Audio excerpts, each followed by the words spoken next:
I'm pleased to call this hearing to order, and I want to begin by welcoming our witness, Brenda Mallory, Chair of the Council on Environmental Quality, back before our committee today. We appreciate you being here to discuss the CEQ's work since your confirmation last year.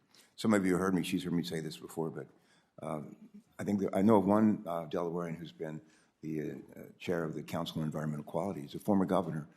He's a Republican, and he had been a leader at the DuPont Company, became governor of Delaware.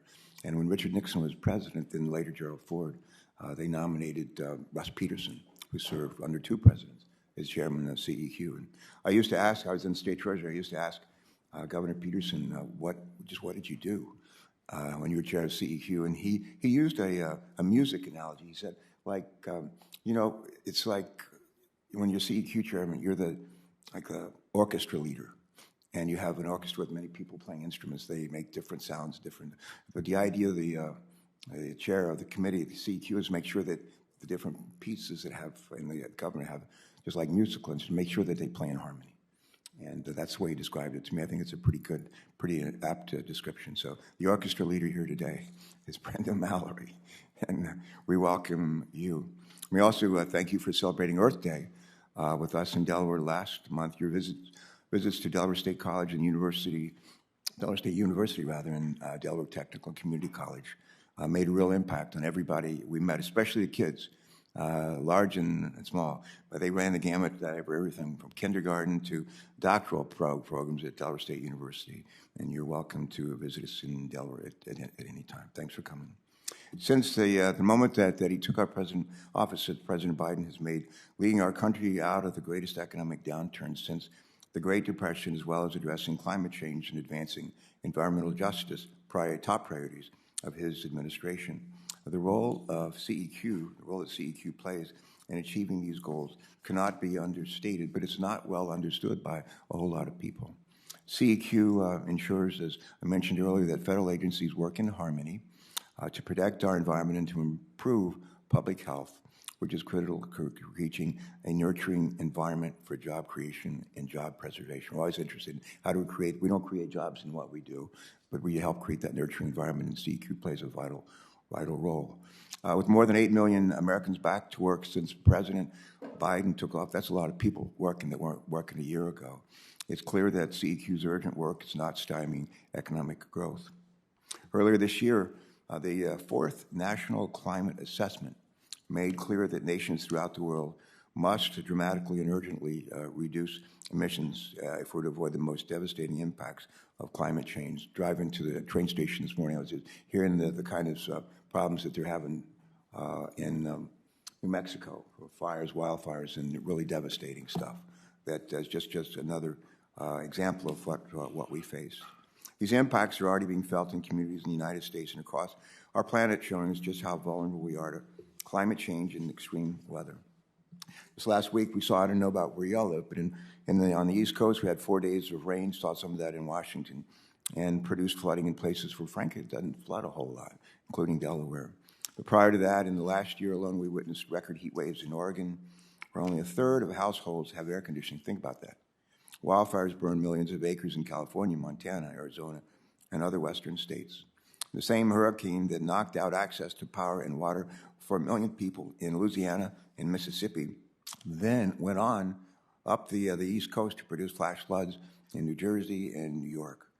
People there actually drowned in those places, and especially in New York, actually drowned in their basements, unable to escape the torrent of floodwater. According to the National Oceanographic and Atmospheric Administration, damages from last year's disasters totaled roughly $145 billion. $145 billion, that's just in 1 year. So it's becoming increasingly clear that the administration's focus on climate change is both timely and, I believe, critical.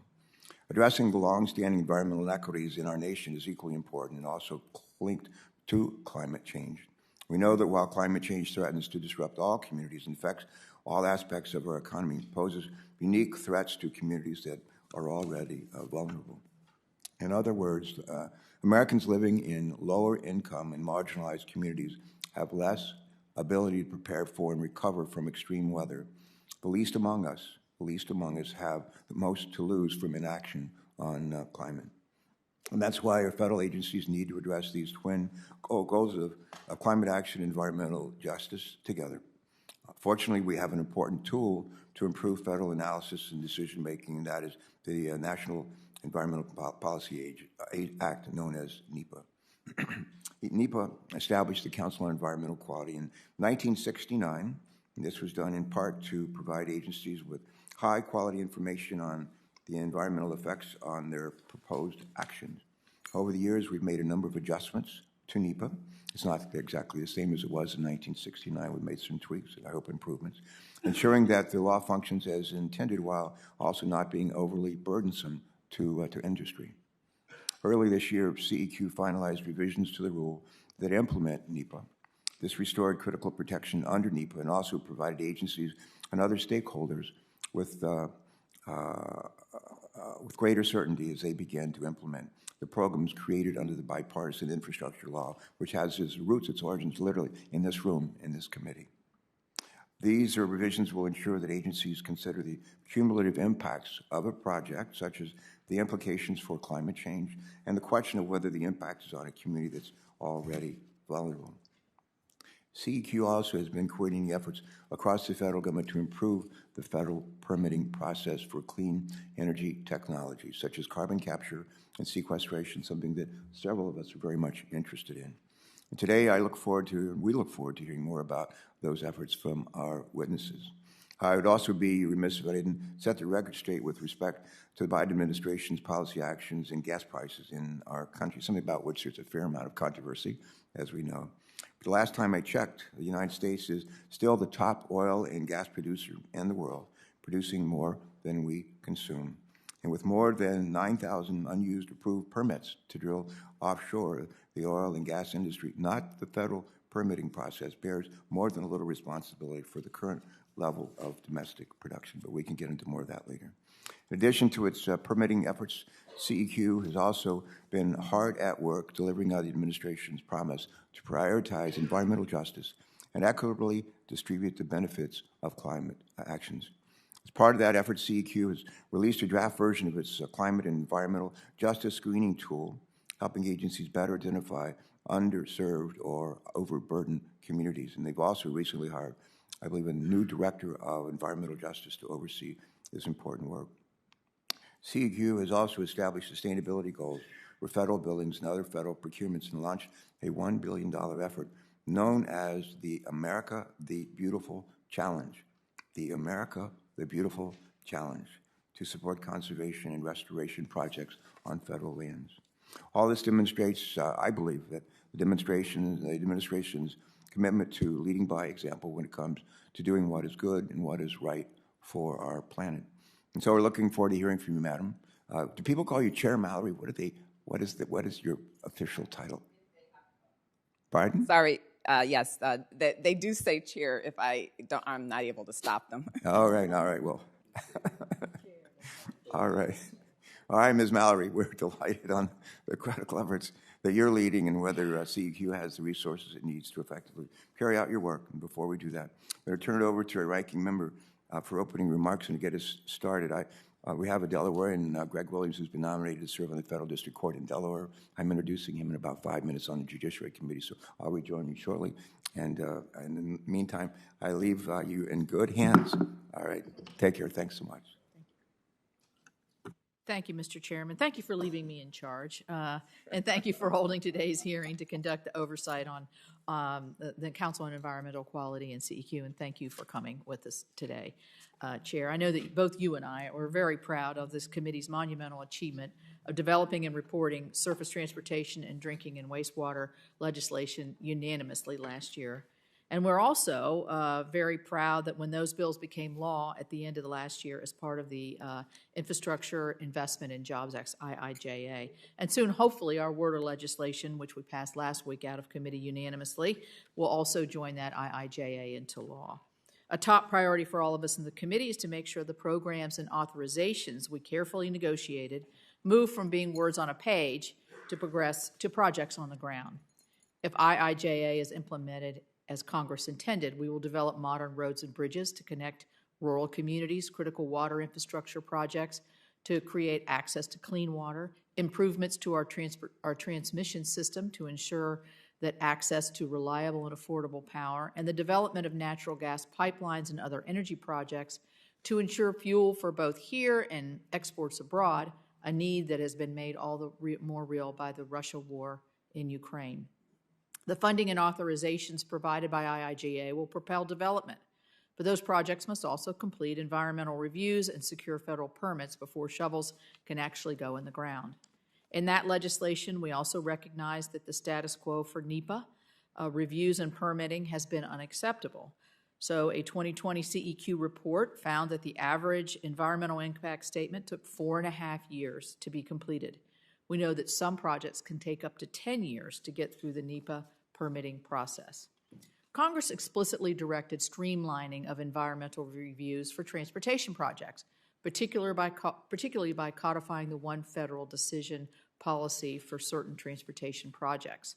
That policy recognizes that delays caused by a never-ending environmental review process can kill or stifle projects and investment. IIJA puts in place a common-sense guidepost that NEPA reviews for major transportation projects will take no longer than 2 years, and all environmental permits and other project authorizations should follow within 90 days after that.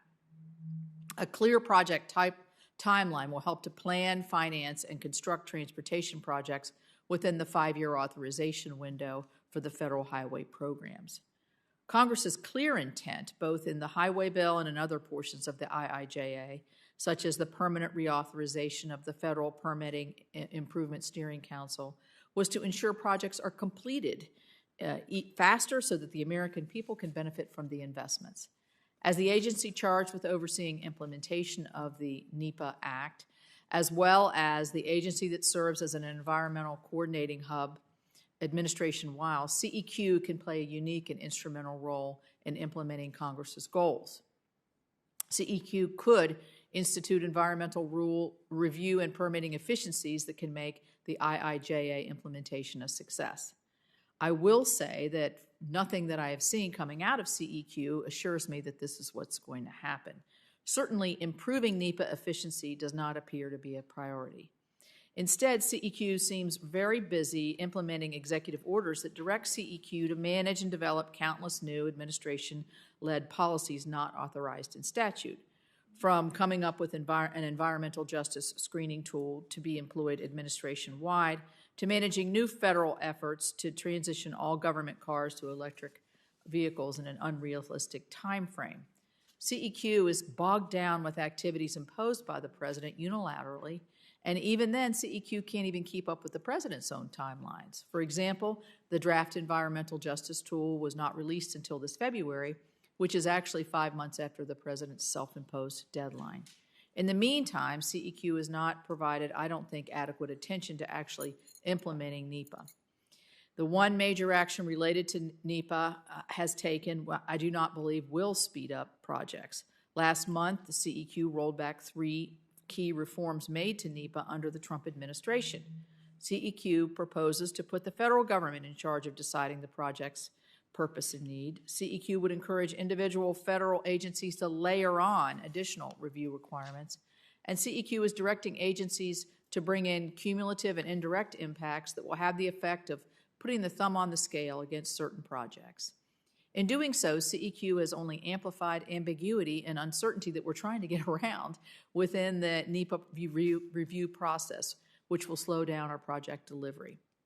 The opposition for project developers across industries, from road builders to energy producers, has been swift and emphatic.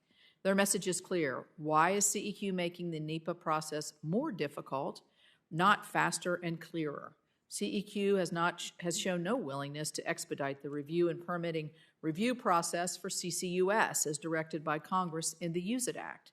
CEQ has provided guidance that largely serves to present alleged pros and cons of CCUS and fails to provide concrete direction to federal agencies to actually expedite CCUS projects. That's disappointing to me as somebody who's a big supporter of that, and telling that even with respect to projects that are clearly necessary to the administration's well-publicized climate goals, CEQ is apparently unwilling to propose reforms that could cut that red tape. Chair Mallory, thank you for coming today to discuss some of the issues that I've brought up, and I'm sure you will. This could not be a more important time for this discussion.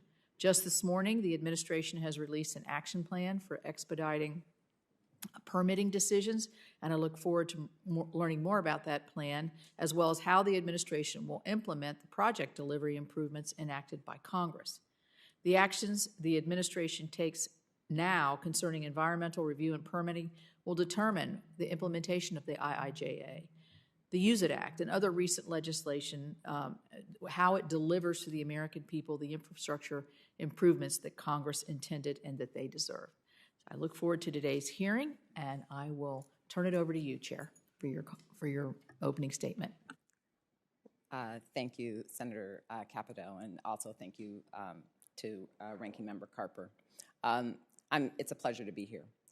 Chairman Carper, Ranking Member Capito, and members of the committee, I appreciate the opportunity to appear before you today. Last month marked 1 year since I was confirmed by this body. Since then, my staff and I have been working on behalf of President Biden and the American people to find common sense solutions to the environmental challenges that families face in their daily lives. I have been fortunate to meet with a number of you to understand your priorities so that we can work together to deliver cleaner air, water, and lands to the American people. Serving in this role is an honor, and I am grateful to the President and to you for placing your faith in me. In my travels over the past year, I heard from residents of one of Michigan's most polluted areas, from communities in Delaware, to families in New Orleans and neighbors in Tampa, all of whom live in the shadow of polluting industries. These communities have been coping for decades with toxic pollution in the air they breathe and water they drink. President Nixon once said, "Clean air, clean water, open spaces. These should once again be the birthright of every American." Indeed, the mission of safeguarding clean air and clean water has long been a shared American value. This value grounds our work at CEQ. Every person in this country should be able to expect clean water from their tap or well. That is not the reality for far too many communities. Every person in this country should be able to expect that air they breathe won't make them sick. That is also not the reality for far too many communities. For too long, we have failed to deliver on these basic protections. That is why our environmental justice work in the Biden-Harris administration is so important. While our work is far from over, I am proud of the work we have done so far to set the foundation to tackle a legacy of injustice. Together with Congress, we have begun the hard work of alleviating the environmental burdens that so many communities experience through unprecedented investments in the bipartisan infrastructure law, many of which were unanimously supported by this committee. We are replacing lead pipes, accelerating Superfund cleanups, cleaning up abandoned mines and oil wells, and protecting the most vulnerable communities from fires, floods, and storms. The impacts of these investments are not abstract. They are helping Americans right now. The bipartisan infrastructure law is also helping us to plan for the future. Thanks to this historic funding, we are going to be doing a lot more building in the next few years. From electric vehicle charging infrastructure to wind turbines and solar farms to the transmission that will move this new clean power. The question we are grappling with is, how will we build faster and better? How will we build so that we are protecting communities while growing our clean energy economy at the pace required by the climate crisis? This morning, we released a permitting action plan that tackles this challenge in 4 ways. First, we will set clear timelines for the projects to get reviewed and permitted. Second, we will use public dashboards so that everyone can track where projects stand in the process, including nearby communities. Third, we will hire more staff in the offices that are doing the hard work of permitting and reviews. And fourth, we will use the old saying, measure twice, cut once. Smart and early design, analysis, and public input save time by avoiding conflict, litigation, and waste. I want to close by saying that the investments that President Biden and Congress made will deliver a cleaner environment for generations to come. But we also need Congress's continued help to transition to clean energy at the pace and scale required to meet the challenge of climate change. The bipartisan infrastructure law puts us on the right path, but there is still more work to be done. The clean energy provisions the Senate is considering would help clean up and reduce carbon emissions in the power and transportation sectors while cutting energy costs for American families. So thank you for the opportunity to testify today, and I look forward to answering your questions. Thank you very much. And I will start the questions. And I want to ask you just a quick question on one of your 4 points of the release of the information this morning. You mentioned hire more staff. Is that at Fish and Wildlife, hire more staff? I think basically what the plan calls for is agencies doing the assessment that is necessary to determine where they need resources and then acting on that. Well, I would recommend Fish and Wildlife is holding up a lot of the permitting, and it's very frustrating to a lot of people who are trying to move whatever the project, clean energy, whatever the project. So on that one, I think we both agree there's more resources needed. Let me ask you about the international situation, since I mentioned that in my opening statement.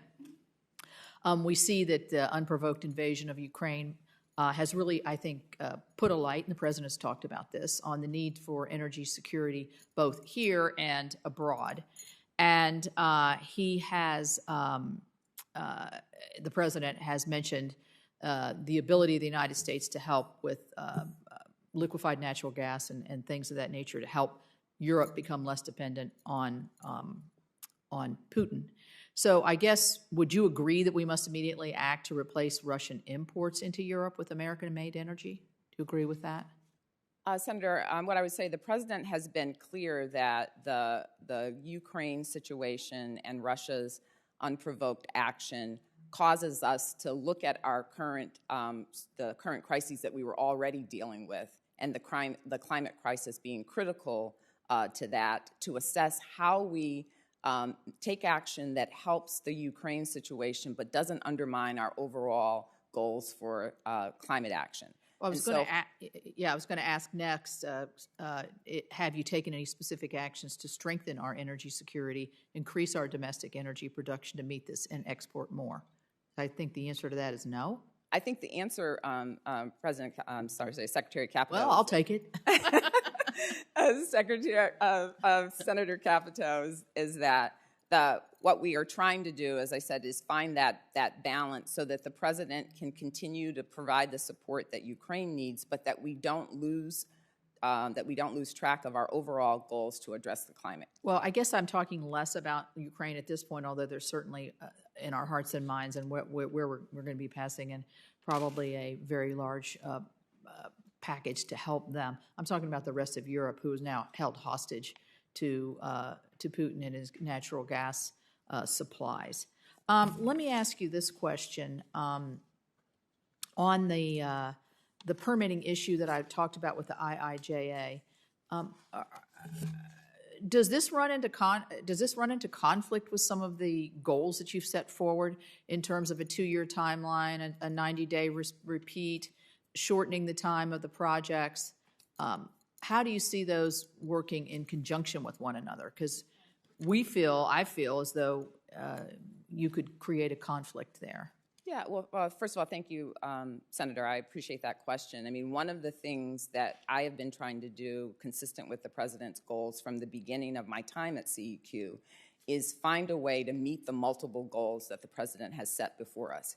he has been very clear that he wants us to ensure that we get the projects done that are necessary in order to meet the investments that we've identified as being important through the bipartisan infrastructure law and other laws, but to do it in the right way so that we are making smart decisions that allow us to meet our multiple goals. So I would say that the whole effort that is reflected in the permitting action plan this morning is us trying to bring together sort of the best tools that are available that to take advantage of what we know has worked in the federal government to get decisions done in a way that is both appropriate but also recognizes what our ultimate values are, and that is what we believe we can achieve through the permitting action plan so that you get the projects, but you also get them done well. Yeah, I was interested in one of the quotes from your statement is more building in the next few years, and it appears sort of laced through the action plans that you took on the NEPA regulatory changes, where you've taken down 3 of the major provisions that the Trump administration put forward. I mentioned it in my opening statement. Only sets up more regulations from different federal regulators. Again, it looks like a burdensome, how do I want to say this? A burdensome package, again, to slow any kind of new construction or even a CCUS project.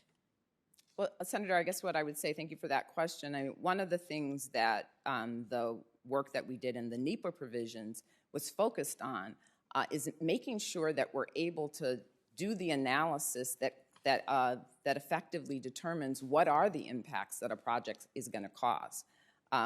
If you narrow your focus to such an extent that you are not actually considering the real impacts of a project, that is just setting us up for failure. So our focus has been on making sure that the agencies have the tools to do the necessary analysis, but then to support them in ways that they can do it in a time-efficient manner.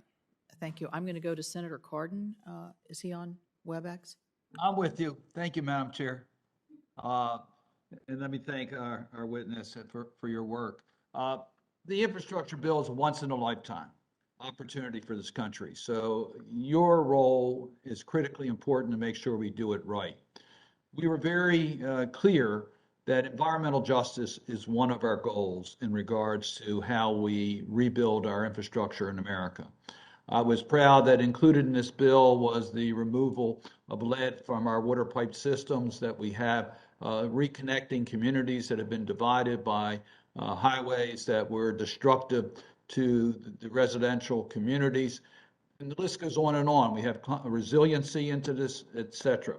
My own state of Maryland has a Maryland Environmental Justice Screening Tool.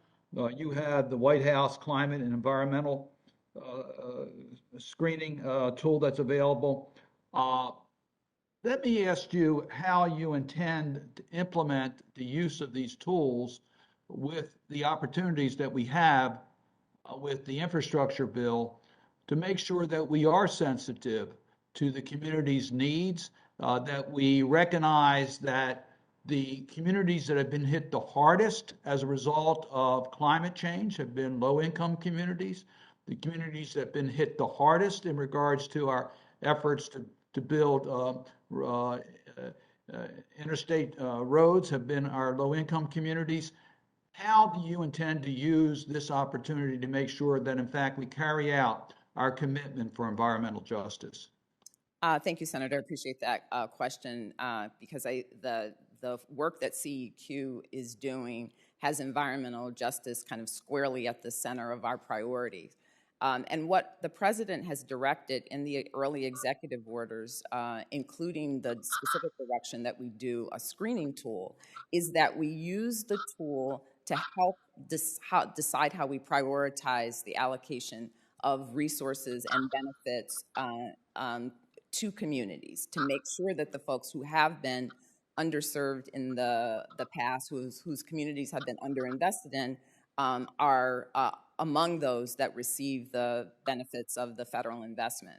And that is the goal of the tool. The tool is it's a mapping tool. It allows us to prioritize areas where the programs have that show that communities have high air pollution, that show that the communities have high impacts to climate impacts, that show that there is a high health burdens, and these are the things that are built into deciding how we focus on the communities who need the most help. And our idea is that once the tool is finalized, that this will be a resource that the agencies look to as they're trying to make decisions that relate to their funding. Well, I hope, I'm very supportive of that. I just hope you'll keep us engaged at every stage. This is a relatively new opportunity that we have, and we want to make sure that we actually take advantage of it. So I would appreciate you keeping our committee informed as to how this tool is in fact working in practice in dealing with these issues. I want to ask you one additional question on America the Beautiful initiative by the administration, and what role you'll play in regards to working with the private sector to expand the lands that are protected through conservation under the America the Beautiful initiative. Will your office play a role in this? Absolutely. This is one of our central activities. I, in fact, chair a committee working with Secretary Holland, Secretary Vilsack, and Secretary Raimundo. We're managing the America the Beautiful initiative across the government. And the key about the America the Beautiful initiative is that it is the first time a president has set a conservation goal, our goal here being to conserve land, 30% of the lands and waters by 2030. And our focus is on making sure that we elevate and lift up the great work that's going on across the country, where people in each community they have identified, like, what are the important measures of conservation in their communities, and create programs that really help to provide support for those efforts. Last week, in fact, I was in Florida and had the opportunity to see how activities are going on the ground where the public and private sector are working together on some conservation efforts that really reflected exactly what we want America the Beautiful to look like when it is put in place. So the grant program that I announced last week, which was $82 million, that is going to be run through a request for a proposal that brings together funding from several different agencies, is an available resource that communities in the public and private sector can use. Well, thank you very much, and look forward to the results of your work. Thank you, Madam Chair. Thank you. Senator Cardin, thanks very much for those. Thank you, Mr. Chair. And Senator Inhofe is next. I think he'd be followed by me, and then we'll move along. I think after that, Senator Creamer, Senator Whitehouse, Senator Padilla. All right. Thanks, everyone. Thank you, Mr. Chairman. It's good to see you again, as I've already mentioned to you, Chair Mallory. I have two requests, and they're not related to each other. They're separate. And let me start with the first one. And just so there's not any misunderstanding, just what I'm asking for, I'm actually going to read it, so I'll have a record of what I'm saying, all right? DOD is legally responsible for the cleanup of PFAS contamination that they caused. In order to clean up the contamination, they need to dispose of it. The best way to do so is incineration. DOD is ready to incinerate PFAS waste, but has been told by someone in the administration not to do it. The two questions I would have is, first of all, who is telling them that they can't release their incineration guidance? And the second thing is, if they can't incinerate, how do you propose they dispose of PFAS-contaminated minerals? So you're from the right area to respond to those questions, I believe. What would be your response? Okay, thank you, Senator, for that question. PFAS is obviously a really important issue that the administration is spending a fair amount of time on, and specifically in my office, I am chairing a interagency policy council that is focused on trying to coordinate the PFAS activities that are occurring all across the government. I mean, from the campaign until right when the president issued early executive orders, PFAS and its the need to address it has been a high priority for them. One of the things I'm trying to do within the interagency policy forum is to make sure that the agencies are working together as they are identifying what are the actions and tools that are necessary in order to make sure that we are meeting the challenge of PFAS. I mean, we are in a place with PFAS where the science is still evolving, the standards are still need to be put in place. There are a variety of technical things that need to happen. Meanwhile, there are families and people who are being harmed every day. And so trying to make sure that we're able to move in a way that allows for the agencies to address the issues and address them in a way that is responsive to the kind of health concerns of the community, I think is important. Incineration is an issue. I know EPA and guidance that they issued, I believe it was last year, talked about incineration being kind of among the things where it's an approach, but it's one that we have to be very careful about because of the air quality impacts that are associated with that.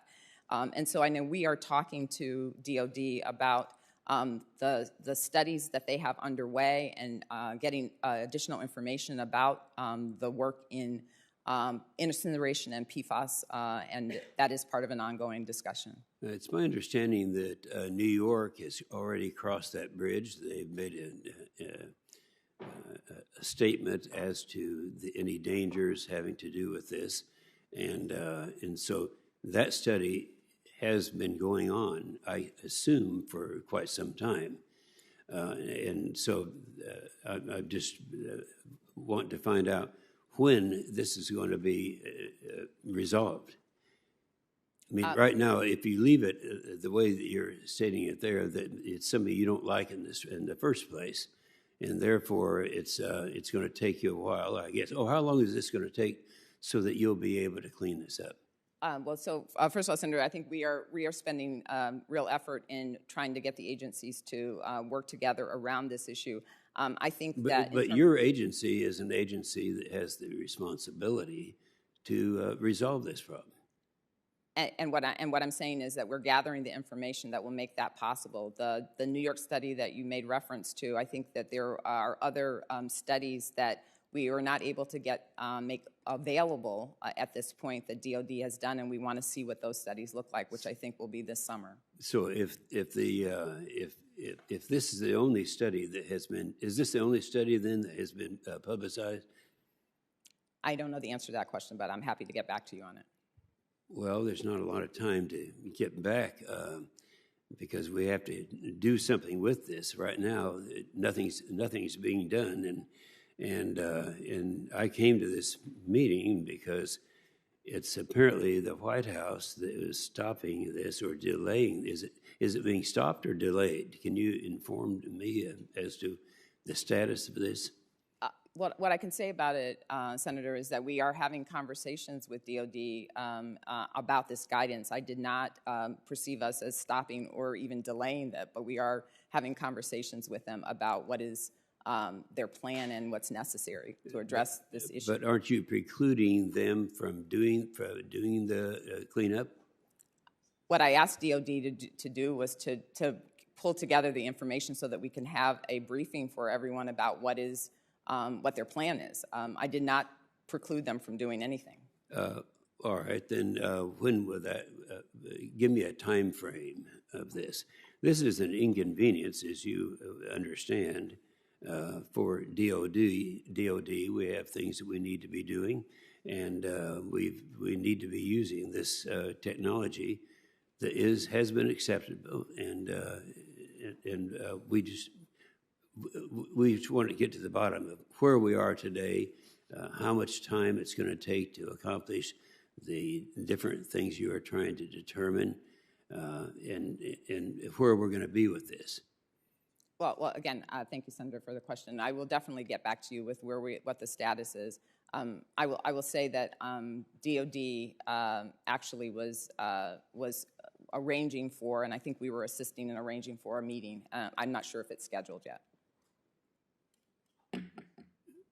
All right. I know my time is. I have one other issue I want to talk about, so let me just wind up this one real quick here. You have nothing today that you're going to be able to share with me in terms of when we'll be able to clean up this mess. No, no, Senator. I will definitely get back to you on that. And It might be today, but it won't be while I'm sitting here. Well, all right. You've made that clear. How long do you think it would be? Give me a time frame. Yeah, I commit to you that today is Wednesday. I commit to you that we'll get back to you certainly by the end of the week on where we are on the issue. Okay, that's good. Now, my other issue I'll bring up on the second round. Great, that's great. And I would just ask you keep both majority and minority staffs in the loop on your response to Senator Inhofe and his staff on this issue, okay? Thank you very much. I think I'm next. Let me just say I applaud the President's commitment, your commitment as well, to address decades of underinvestment in environmental justice communities.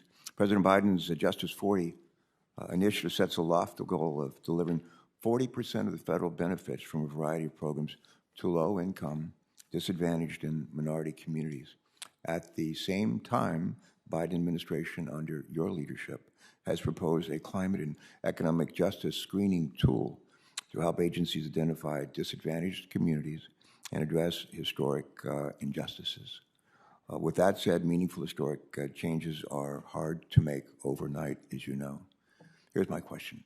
Briefly, please share with us some of the achievements that CEQ has made in advancing environmental justice under your leadership, and expand on the challenges you are facing to ensure the goals of Justice 40 are met across the federal government.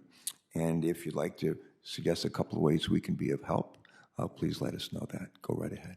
Great. Thank you, Senator, for that question. As I said earlier, the environmental justice part of the President's agenda is central to the work that we're doing at CEQ, and it is personally a very high priority for me in terms of meeting this long challenge.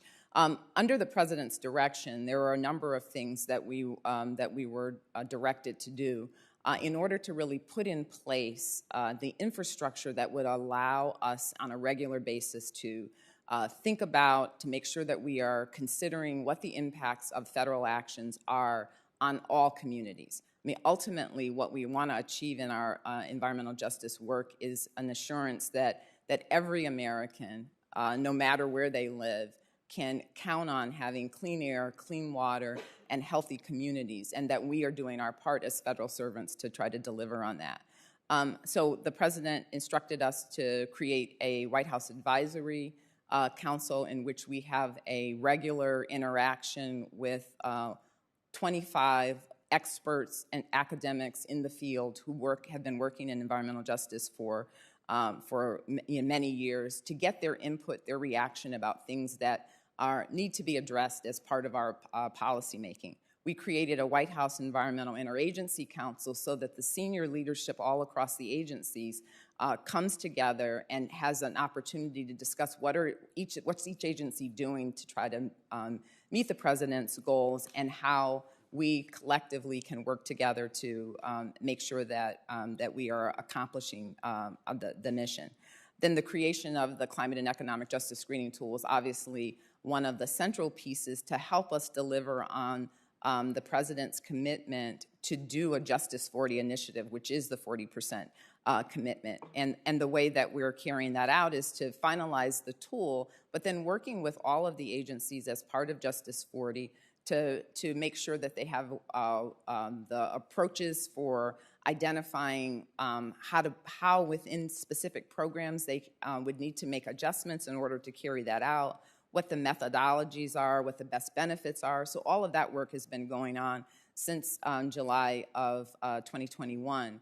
And Justice 40 is up and running in the way that we are approaching our implementation of programs, even as we are trying to finalize the tool. But more importantly, and I think what would be more is going to be impactful is that within each of the agencies, the leadership and the rank and file career folks who are working there are now getting into the habit of thinking about more directly, how will this affect all communities? How will this affect the specific communities that are often not on people's minds in terms of what impacts are? And I think that is actually one of the successes of the work so far. All right. Sometimes folks ask me, what do you mean by environmental justice? Why are they making such a big deal about it? And Senator Inhofe and I have been for years on Thursdays around noon participating in the same Bible study. And our chaplains, Barry Black, as our colleagues know, he's a retired Navy admiral, former chief of chaplains, the Navy and Marine Corps. He's always reminding us of the importance of the golden rule, treating other people the way we want to be treated. I think he once said that it's the only rule that's in every major religion in the world. Everyone, that we ought to treat other people the way we want to be treated.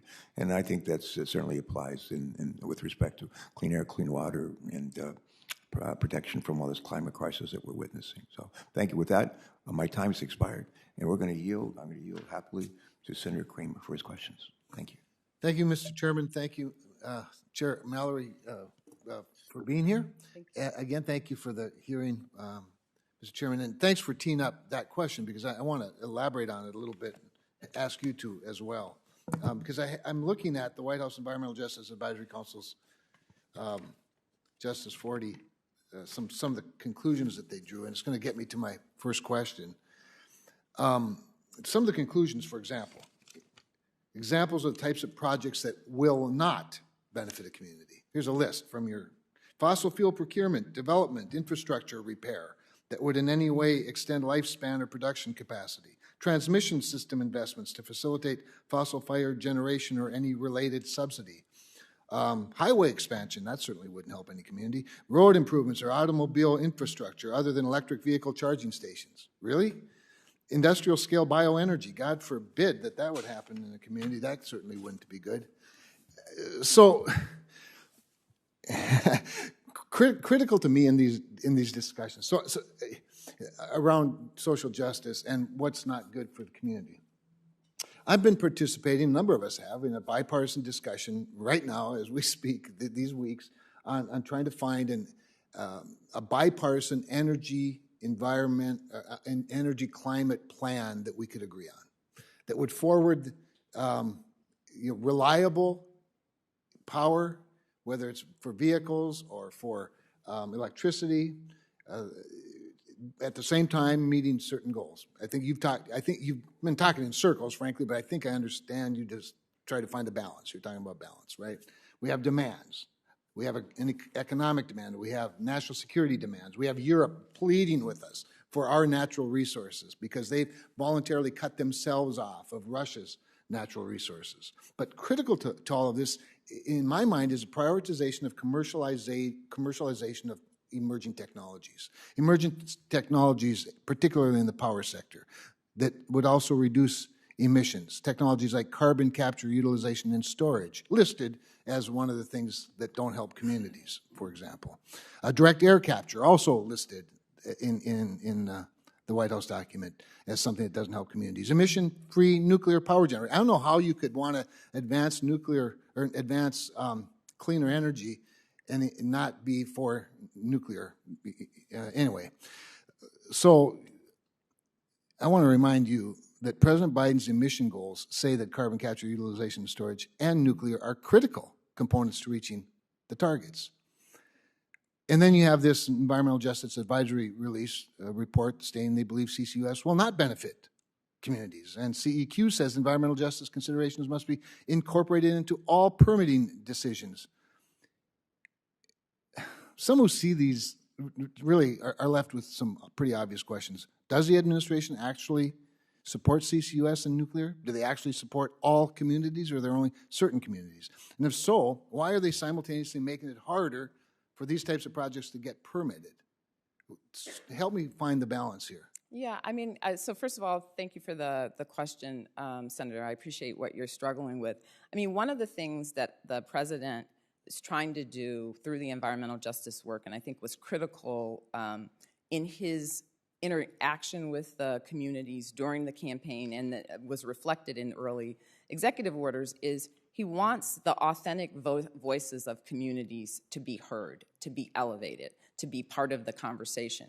And what you read, the recommendations that we heard from the Environmental Justice Advisory Council, that is their reflection of their authentic voices. That doesn't mean that every single item there the president shares exactly that view with. He has also been very clear, I think, through the campaign, throughout early activities, that we think that technology is an important part of the solution for decarbonizing the environment, that we have to not only work hard to reduce the emissions of carbon, but we also are probably not going to be able to do it sufficiently without removing, having some technology that can help remove environment. So I think the president has been clear about what his views are on that. Well, I don't think it's clear at all. I think it's very confusing, quite honestly. I don't think there's anything clear about it. What I'd like, I wonder if anybody, when they do these surveys or they're talking to these communities, if they ever ask the question, how would it be if your natural gas gets turned off in the middle of winter? Or how about the air conditioning gets turned off because there's no electricity because God forbid we have nuclear power or carbon capture utilization on a coal-fired power plant, and we're only going to rely on the wind on the days that it blows. I mean, what is the process for coming up with crazy? I mean, frankly, this is like cartoonish. This Justice 40 document. So I don't think the president's clear at all. I think the president sends confusing messages. I think investors see them as confusing, if not hostile, quite honestly. I prefer him to remain committed to carbon capture, utilization, storage, and nuclear, frankly, as parts of the solution. I'll get to some more questions in another round. Thank you. Before I turn to Senator Whitehouse has not returned yet. So I think maybe we're going to go to Senator Padilla next. Is that correct? Before I do that, let me just say, my colleague knows Hello, Mr. Chairman. Hold on just for a second, please. Let me say to Senator Kramer. Senator Kramer, I think you know how strongly I feel about nuclear. Old Navy guy, 70 years I've been doing nuclear in the Navy, and I think you have an idea as the Navy of West Virginia what I think about CCUS. So I think we're poised to do good things there. I don't worry about you. Thank you. I wish more people felt that way. I don't even worry about Senator Whitehouse. All right. I rather like him. Senator Whitehouse has rejoined us. Okay, and I think after him, I think maybe it's Senator Loomis. Maybe after Sheldon. Senator Whitehouse, welcome. Thank you, Chairman. First, responding to some of the comments we've heard here, yes to helping Europe disconnect from Russian fossil fuel. The Ukraine war is a fossil fuel-powered war that sends important messages about the danger of this international industry. And for national security reasons, totally yes to helping Europe get off fossil fuel. But let's remember that there is no American energy security in oil and gas. It can't happen. It can't happen for the very simple reason that the price of oil and gas is not set here in America. It's set by an international cartel of Iran and Venezuela and Russia and Saudi Arabia and others, and a horde of speculators who surround them.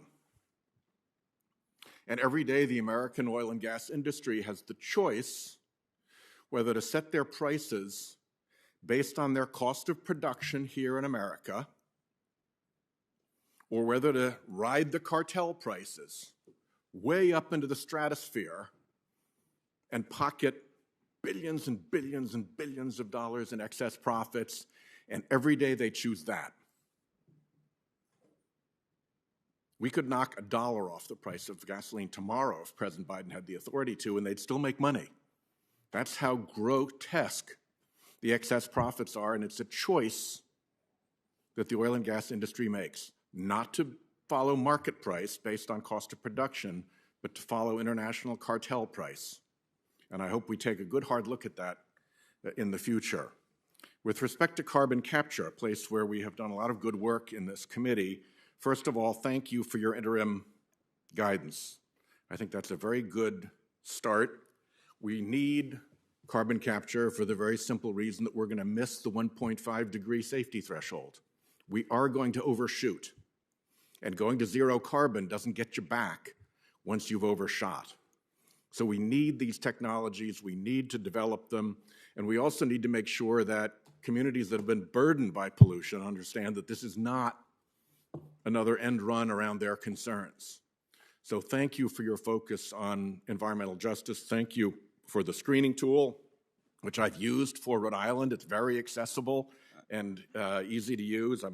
I'm grateful to you for it, and thank you for the focus that we have to engage communities in order to succeed, and in particular with carbon capture, we have to engage communities.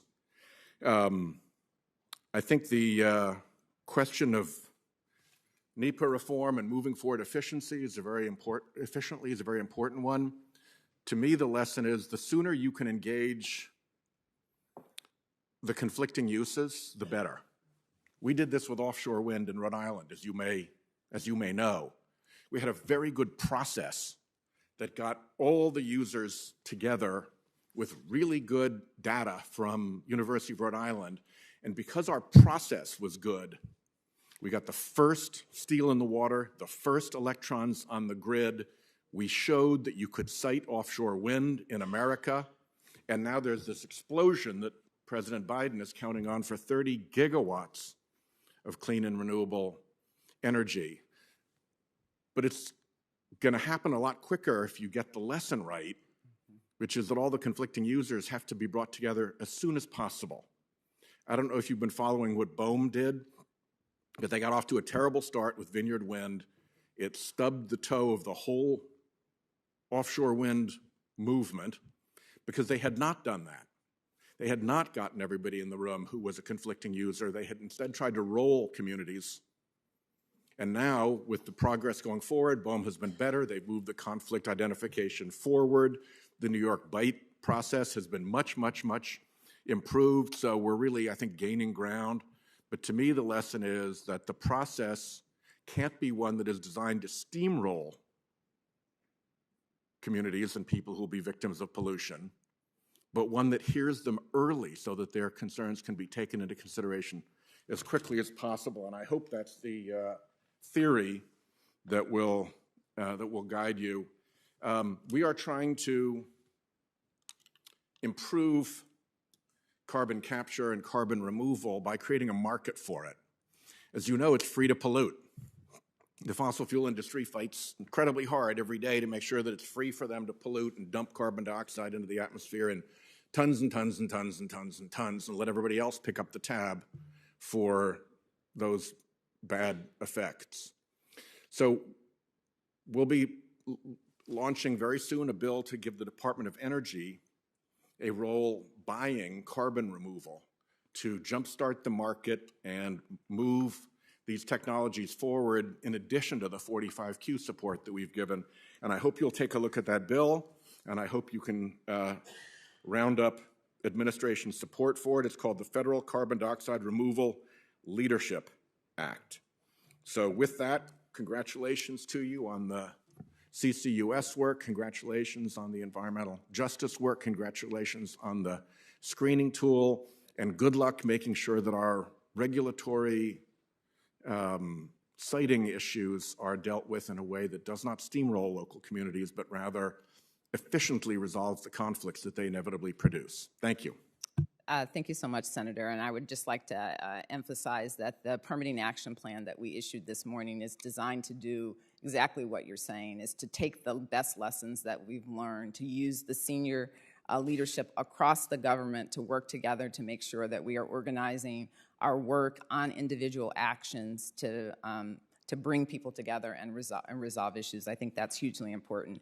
And on the CCUS front, I think we absolutely are, as an administration, supporting CCUS as a technology. The president has been clear on that. I think that we have to work harder to make sure that CCUS does not end up harming communities. And that's what they care about. That's what they're worried about. They're worried because they are often the afterthought, and as a result, they have concerns that is what people are thinking about now, and we're trying really hard to avoid that. And that's the right thing to do. Thank you. Yeah. Let me say, as we used to say in the House of Representatives, colleagues, I want to associate myself with the words of the senator from Rhode Island. Senator, I want to submit for the record the unanimous consent to request, unanimous consent to submit for the record materials describing the cause of the volatility in global energy markets, including a memorandum from an MIT economist discussing 3 conclusions, which I will not elaborate on right here. And I think Senator Inhofe has a UC as well. One request, and that would be that I can submit for the record my second question. Without objection. Ordered. Thank you. And I think with that, we're ready to hear from Senator Lummis. And take it away. Thank you. Thank you, Mr. Chairman, and thank you, Chair Mallory, for being here. I'm hearing a total disconnect between what the senator from Rhode Island just said and what the administration is doing. So I'm going to ask you the question now, but then I want a few minutes to vent before you answer it. So here's the question. In May of last year, the White House Environmental Justice Advisory Council released a report that said carbon capture is among the types of projects that will not benefit a community, And yet the senator from Rhode Island, member of your own party and a tremendous advocate for environmental justice, believes just the opposite. There's a disconnect in your own party among people who are real advocates for environmental justice. So here's what I'm going to say in way of venting, but that's my question. You know, everything that you do at CEQ relates to the West, everything you do.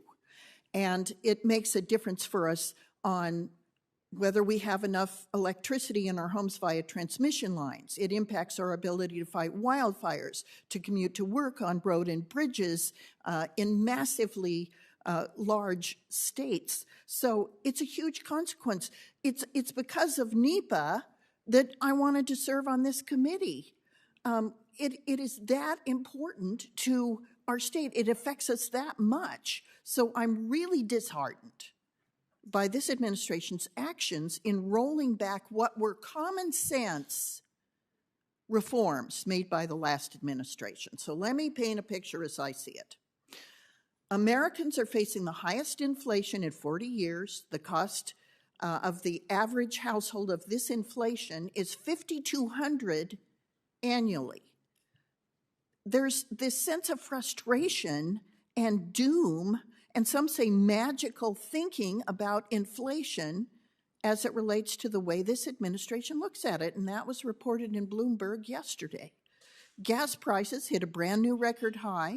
The average American's paying $2,000 more per year just for gasoline, and it's higher in my big state of Wyoming.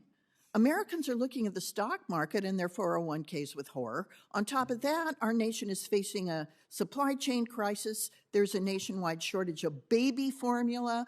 Brownouts are being discussed as possibilities in our energy sector. And CEQ, through its permitting regulations, are a key player in addressing these challenges. And CEQ's answer has been more government, more red tape, more bureaucracy. So that's the kind of magical thinking in response to all of these problems our nation's having right now that I just think has got to stop. Now listen to this. Terry O'Sullivan, the president of the Laborers International Union of North America, said it best concerning CEQ's latest actions. This is a huge labor union talking about CEQ's latest actions. The rollback of updates to the National Environmental Policy Act reinstate burdensome requirements that will cause excessive permit delays and allow project adversaries to use frivolous lawsuits to disrupt or upend long overdue construction. Once again, communities in need of vital infrastructure and the hardworking men and women who build America will be waiting as project details are subjected to onerous reviews. Americans will continue to bear the expense of NEPA-related delays, which cost taxpayers millions of dollars annually. Lengthy review processes and unpredictable legal challenges are also having a chilling impact on private investment in infrastructure. So this Congress puts out a big infrastructure bill. People on this committee worked hard on it, including the chair and the ranking member, to get infrastructure moving in this country. And what does CEQ do? It slows it down. It throws up roadblocks. It puts up delays. It makes this country move slower and more expensively. It takes projects longer. They're more expensive. And our ability to respond to the demand for infrastructure is being roadblocked by CEQ, by the White House. This is you give with one hand and you take away with the other. And the American people know it. So the frustration level is high with me. It's high with the labor unions. And I want to tell you, then when you move to this report on carbon capture, again, this report says carbon capture is among the types of projects that will not benefit a community. So what I'm just saying is the frustration is what we're trying to do as a Congress is just being thwarted at every turn by what you all are doing in the White House. This is the expression of frustration that you're hearing at this table today. I haven't given you enough time because I needed to unload on you. But while I turn over the questioning to the next member of the committee, I may submit some questions for the record because I am 100% confused about what this administration's goals are. Thanks, Mr. Chairman. I yield back. Mr. Chairman, may I respond? Yeah, go ahead. Yes, and I'm sorry, I'll be very quick because I know the time is over, but I did want to say a couple of really quick things. First of all, on the idea about what NEPA is, what we're doing for the NEPA program, those changes that we made are fundamental to ensuring that, in fact, we actually assess the impacts. Like, if we are not able to look at the impacts, then we're moving forward on very expensive projects, spending a lot of money, as you all authorized, and we're doing it without the right information. So that's number one. That is critical to what we're doing. Those were not common sense changes that occurred. Secondly, I think it's important to separate out the White House Environmental Justice Advisory Council recommendations from the president. I mean, the president is setting forth what he believes to be important key elements for our strategy, which includes the investments in technology on carbon capture, which includes thinking about removal as a technique. The communities don't like it because they have decades of experience, even some would say centuries of experience, of people not doing projects in a way that is beneficial to them or that even takes into consideration their potential harms. And I think that's the thing that we have to address. Senator Markey, I believe you are next. Thank you. Thank you, Mr. Chairman, very much. First, I'd like to associate my remarks with those of Senator Whitehouse of Rhode Island. Chair Mallory, I want to applaud the work that you have done so far in releasing an initial version of the Climate and Economic Justice Screening Tool. As the Senate author of the Environmental Justice Mapping and Data Collection Act, along with Congresswoman Cori Bush in the House, this has been a longstanding priority of mine. Low-income and disadvantaged communities, especially those overburdened by pollution, deserve justice and targeted relief from polluted air and water. Some stakeholders in the movement for environmental justice have expressed concern that the tool does not explicitly screen for race and could overlook thousands of disadvantaged census tracts as a result. Others have asked for a system that looks at how burdens interact in order to paint a picture of the cumulative impacts on a community. Chair Mallory, how is the Council on Environmental Quality continuing to work to take these and other stakeholder concerns into account as it continues the development of the screening tool? Thank you, Senator, for that question. I appreciate it. And as I've said already, the work that we're doing on environmental justice is really central to the work that CEQ is doing, and the screening tool is a very important factor in that. The way that we have structured the screening tool is directly related to the types of programs that are going to be affected by the distribution of resources. The Justice 40 initiative is about looking at clean energy projects, about climate change related projects, about some affordable housing issues. And so what we did is to establish criteria that really focus on those issues within the community. So we're identifying communities that have high health burdens. We're identifying communities where the climate change impacts seem to be high. We're identifying communities with low education. All of these factors will actually allow us to focus on the disinvestment that we think is critical for making sure that the underserved communities are addressed. Can I just add, so the initial version of the Climate and Economic Justice Screening Tool has many regions for which there is little or no data, including in tribal communities and U.S. territories. We can't help protect all communities if we don't understand all communities.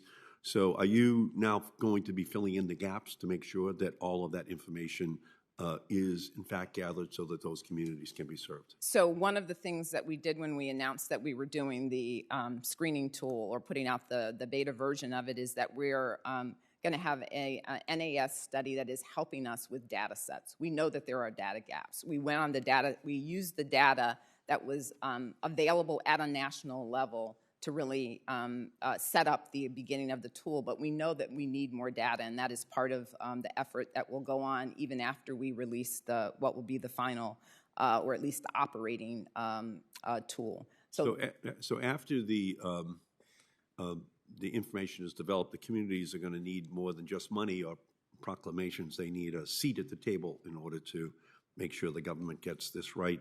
How will CEQ support ongoing community interaction with this tool? I mean, I think that we have been actually making ourselves available with a number of members of the community, and also creating folks who can serve as ambassadors for helping to work with the community on how to use the tool, on what's necessary in order to operate it. We know that technical assistance is very important as it relates to communities, and that is something that that I think that we are working with our agency partners to make sure occurs. So you're saying that there will be a way for community members themselves to report their needs for investments in certain areas and comment on the current status of Justice 40 related programs in their area? Yes, absolutely. And even the tool created actually on the tool itself allows for people to be able to submit information if they think we've missed something. That is great. Thank you. And just so important, thank you for your great work on this issue. And Chair Mallory, I applaud the CEQ's new final Phase 1 rule to restore the potential of the NEPA process to protect human health and the environment. The National Environment Policy Act is our bedrock statute for bringing the public good into the federal decision-making process. The public good is not slowing down good decision-making. It enables it. For example, delays in permits for mines are more likely due to plan changes from the applicant than from the NEPA process itself. So, for example, on LNG exports, FERC has already permitted facilities that could move 28 billion cubic feet per day of liquid natural gas, facilities that that so far have not yet been built, but that's not a NEPA problem, getting them constructed, but NEPA has already, the work has already been done to get them permitted. So sometimes I hear, concerns, but LNG is a big issue, and it's already permitted. And for the small subset of federal projects that require full environmental impact statements, those projects are longer lasting and better for the fact that the public could weigh in and understand what's happening in their community. Just like on a grade school test, NEPA means big corporations have to show their work in order to get an A. And that's all NEPA really requires, that the work be produced, that it can be examined and it can be done in a timely fashion. So I just want to, just say, I think you're doing a great job on this, because without a working NEPA process, small business owners, local community leaders, concerned parents, or other stakeholders would not be able to weigh in on these massive federal projects. Do you agree with that? Absolutely, and I think that is what we are trying to focus on, is particularly with the release of the permitting action plan today, is to really highlight how we can make the process work with the values of ensuring that we're doing impact analysis. And you're making sure disadvantaged communities can have their voices Absolutely. heard. Beautiful. Thank you so much. Thank you. The senator's time has expired. Senator Sullivan's next. He's en route to join us, but when he arrives, we'll be sure to work him into the lineup. I think Senator Padilla may be with us by WebEx. Is that, Alex, you out there anywhere? Yes, Mr. Chairman. Thank you. Recognize Senator Padilla. And if Senator Jump right into it. 5 minutes goes by fast. Last week, the Department of Justice made several important announcements in support of the administration's new environmental justice enforcement strategy, and it certainly was welcome news.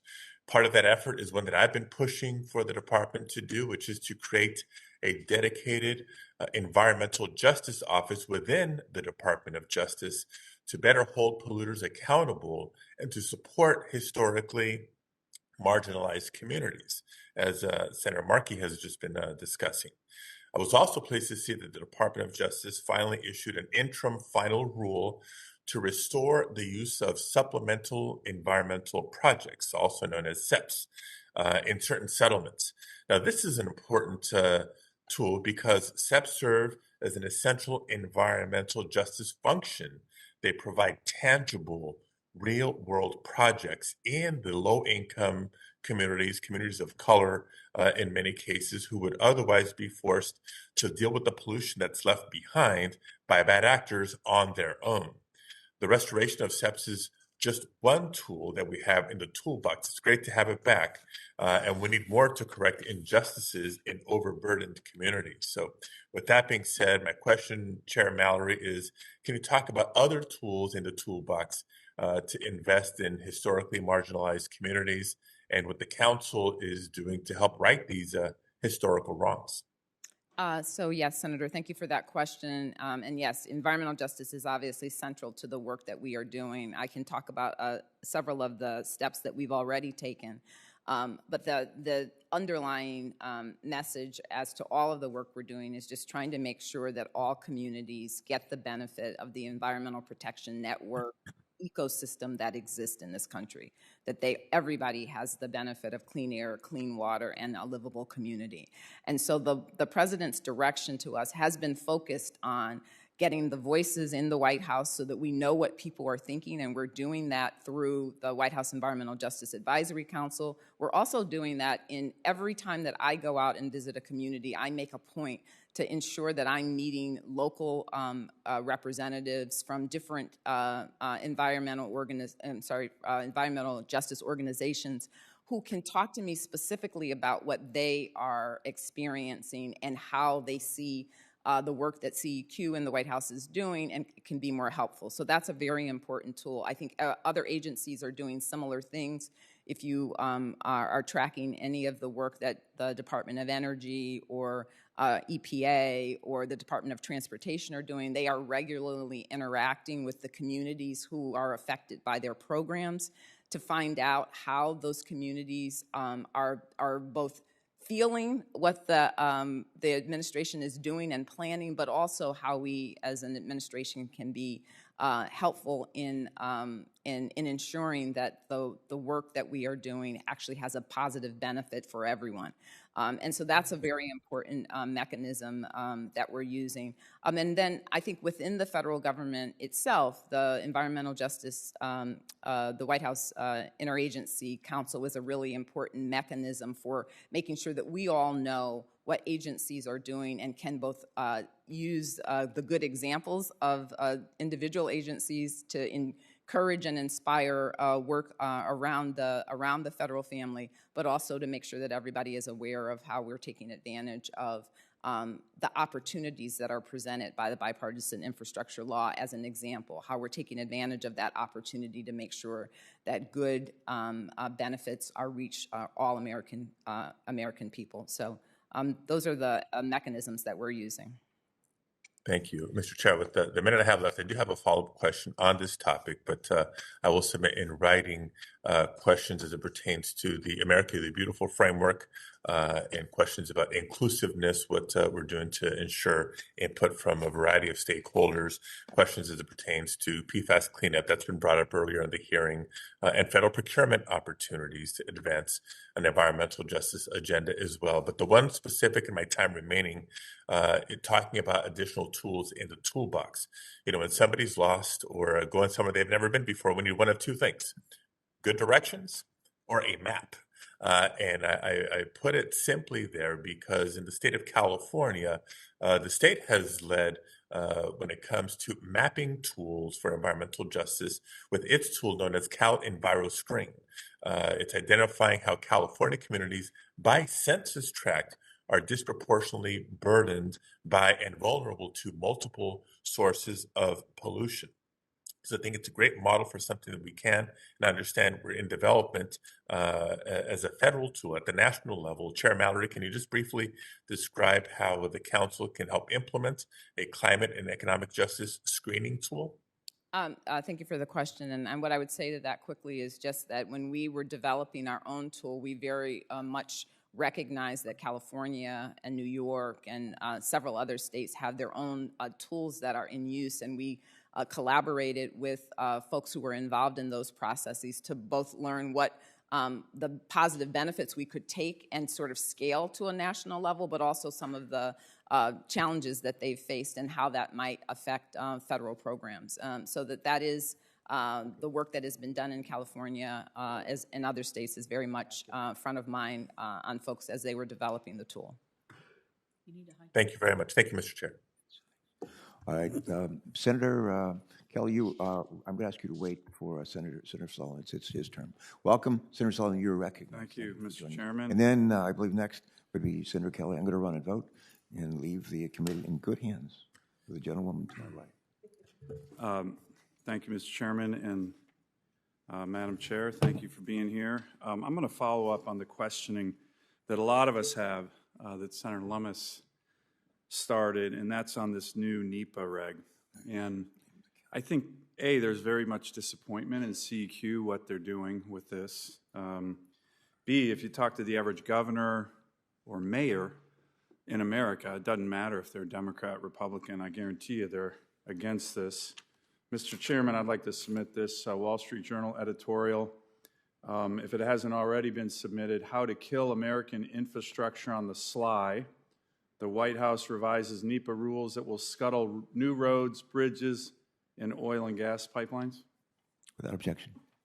So here's the issue, and it's a broader issue, and it's way before you came, but I am firmly of the view when the National Democrats get in power and they have a choice between the working men and women who build things in America, like the laborers, I'm going to quote from them like Senator Lummis did, and the radical elite environmental groups, coastal elites, they always side with the radical far-left environmental groups. And the working men and women always get the shaft. The Democratic Party used to say they're the party of the working men and women. They are definitely not anymore. The head of the laborers said they oppose this.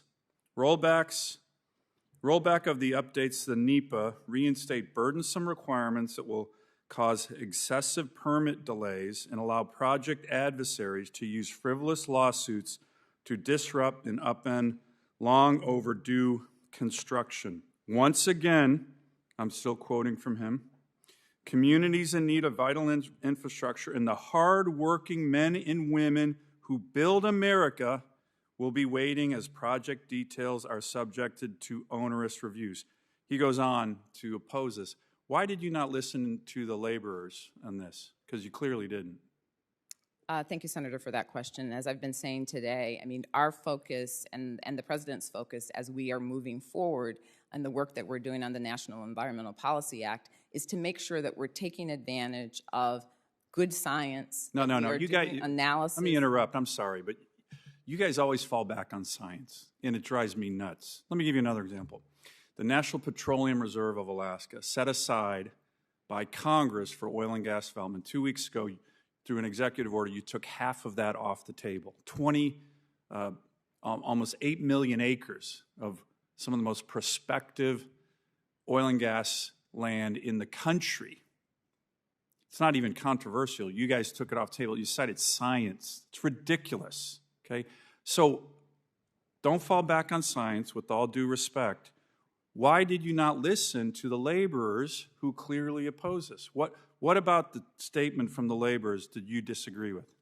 Mr. Sullivan and Senator Sullivan, I guess what I would say is I will fall back on science because it is about science. I will fall back on good government because it's about good government. Yeah, I will fall back on making sure you look before you leap because delaying that's what infrastructure is not good government. It's right? not about I voted delaying for the infrastructure bill. Senator Capito voted for the infrastructure bill. This completely undermines the ability to build infrastructure. The people who build it, like the laborers, agree with my position. Let me ask another thing. When you talk about good governance, your rule says agencies have to analyze, compile reports on indirect and cumulative effects, quote, aesthetic, historical, cultural, economic, social, and health impacts for every single major federal action. Where is the limiting principle where you have to focus on, quote, aesthetic, historical, cultural, economic, social, and health impacts? Could any EIS survive a challenge when you are literally saying you have to focus on everything? I mean, what's the limiting principle here? This is an invitation for radical, far-left environmental groups to sue. And that's exactly what this is. Help me on good governance with, quote, aesthetic, historical, cultural, economic, social, and health impacts. Who the heck can do that for every project in America? Senator, that's your language. That is, yes, and it sounds like it's coming directly out of the statute itself. But the limiting principle is reasonably foreseeable impacts. That is what we are focusing on. How can you reasonably foresee aesthetic, historical, cultural, economic, social, and health impacts for every project? It's not as hard as it may sound if you talk about it in the abstract. No, it is not. How can you do an EIS that fits that principle?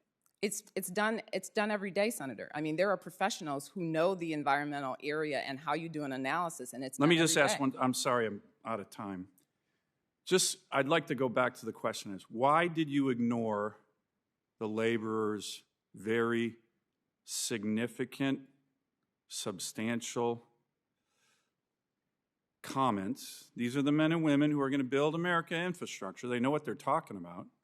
Why did you ignore their concerns? We did not ignore them, I will say. And You the did. reason that we issued a permitting action plan today is because we are trying to balance those two things. How do we get projects done exponentially, but also done in a way that we are actually doing the analysis necessary? We're not ignoring them. We're trying to do it in a way that makes sense. You've ignored it, right? They were against your rule. That may be, but it was not because they were ignored. We definitely heard their comments. We talked to them. We've talked to them in different ways to try to make sure that we are ensuring that the projects go forward in an expeditious way. Senator Kelly. Ms. Mallory, thank you for being here today. I want to discuss, as I have a number of times before this committee, the effect of a 20-year-long drought in the western United States.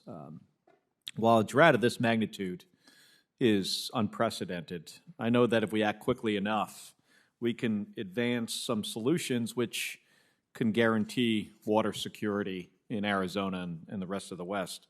That's why I worked really hard to ensure that the bipartisan infrastructure law included $8 billion for Western water infrastructure. And I'm glad to see that the Bureau of Reclamation is already dispersing some of this funding, with projects in the Yuma area receiving funding just this week to upgrade canals and some pipelines. We're also seeing innovative solutions throughout the West, like water reuse and plans for some desalination facilities, which can help boost our scarce water supplies. But time's critical here. In a years-long NEPA approval process for a pipeline carrying desalinated water or delayed updates to a dam's flood control manual can have some real consequences to our water security. So, Ms. Mallory, can you share how the regulatory actions undertaken by the Council on Environmental Quality in recent months will help ensure that projects which conserve or bolster scarce water reserves in the western United States are able to move through the environmental review and permitting process quickly and efficiently? Yes, Senator, thank you very much for that question.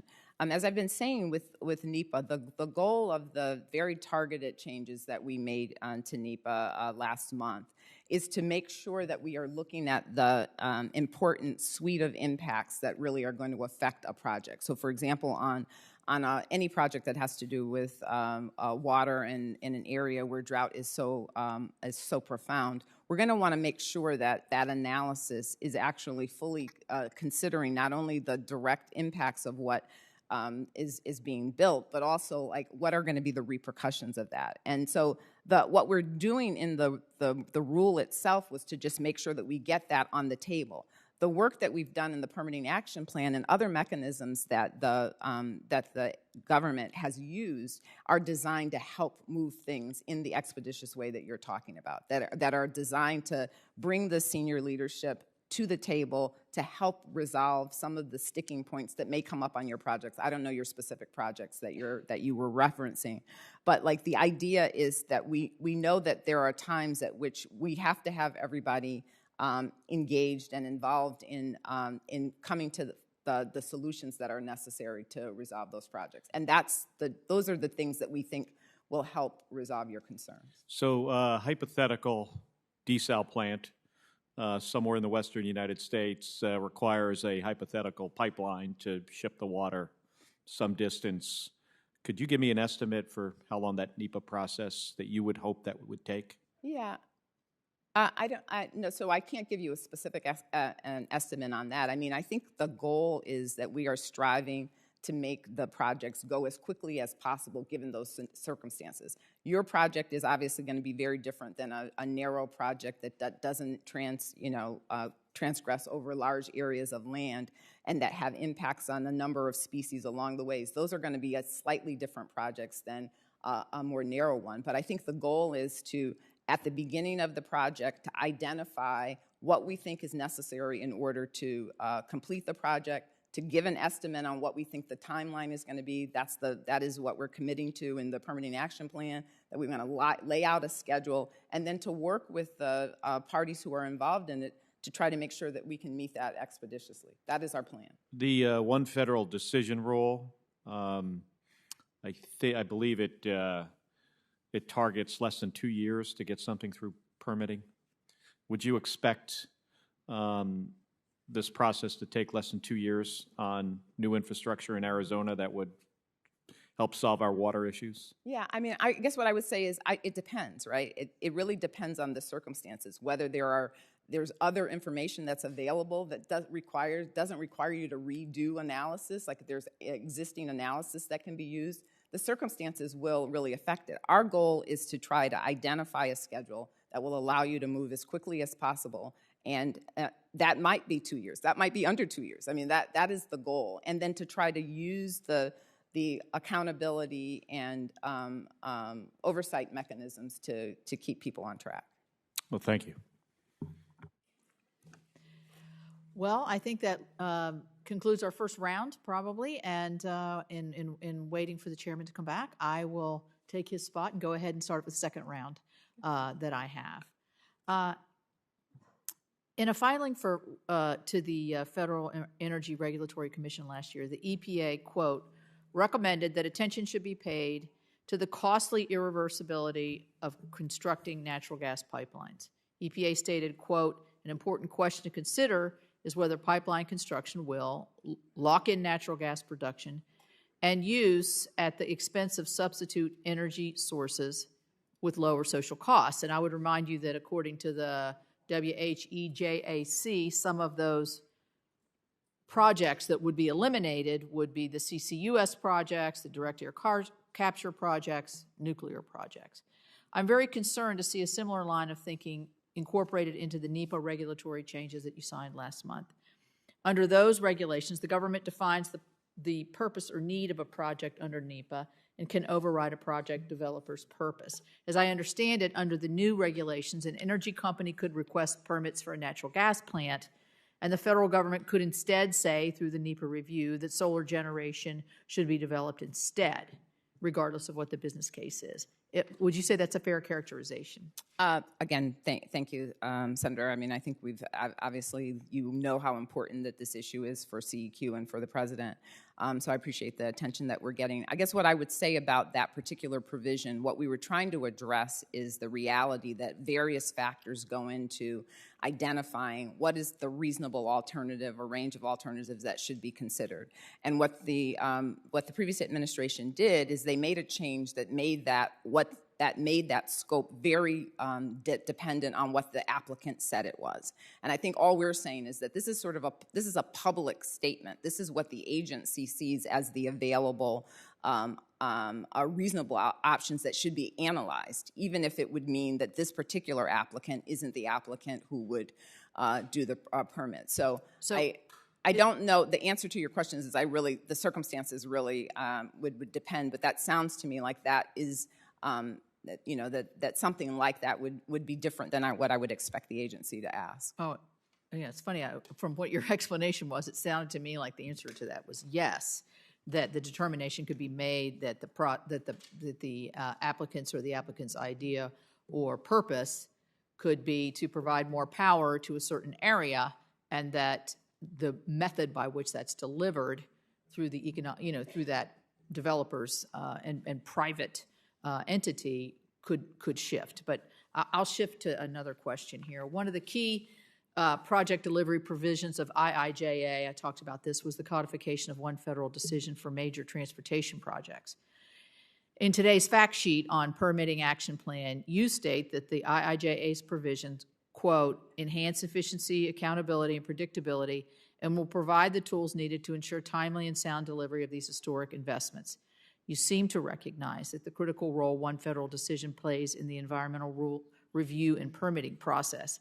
So as you move forward to phase 2 of your update for NEPA, do you commit to keeping the elements of the one federal decision as part of these regulations? Well, thank you for that question. I mean, I think what I can commit to you on a rulemaking process, Senator, is that we will certainly have discussions about what is included in that rule and reflect the fact that you've made this request. I can't commit I think you really have to follow the law here. Absolutely. The law, it is in the law. It is in the law, and we are following it. I guess what I'm saying is whether it is part of the broader rule that will go beyond what the bipartisan infrastructure law covered is the issue. Yeah, I mean, you stated we're going to be building a lot. If we don't, we're not going to be building a lot if we don't stick with these a lot efficiently. And as we see with inflation and everything else, this is a real issue. Time is money here, and I think it's very concerning. You know, I would like to go to, I come from a state that has economic challenges. As you know, we talked about this. We have communities of real downturn and hopelessness. And the statistics that just came out on drug deaths today, I read 108,000, I think it was, Americans lost their lives. Unfortunately, our state is subject to some of that.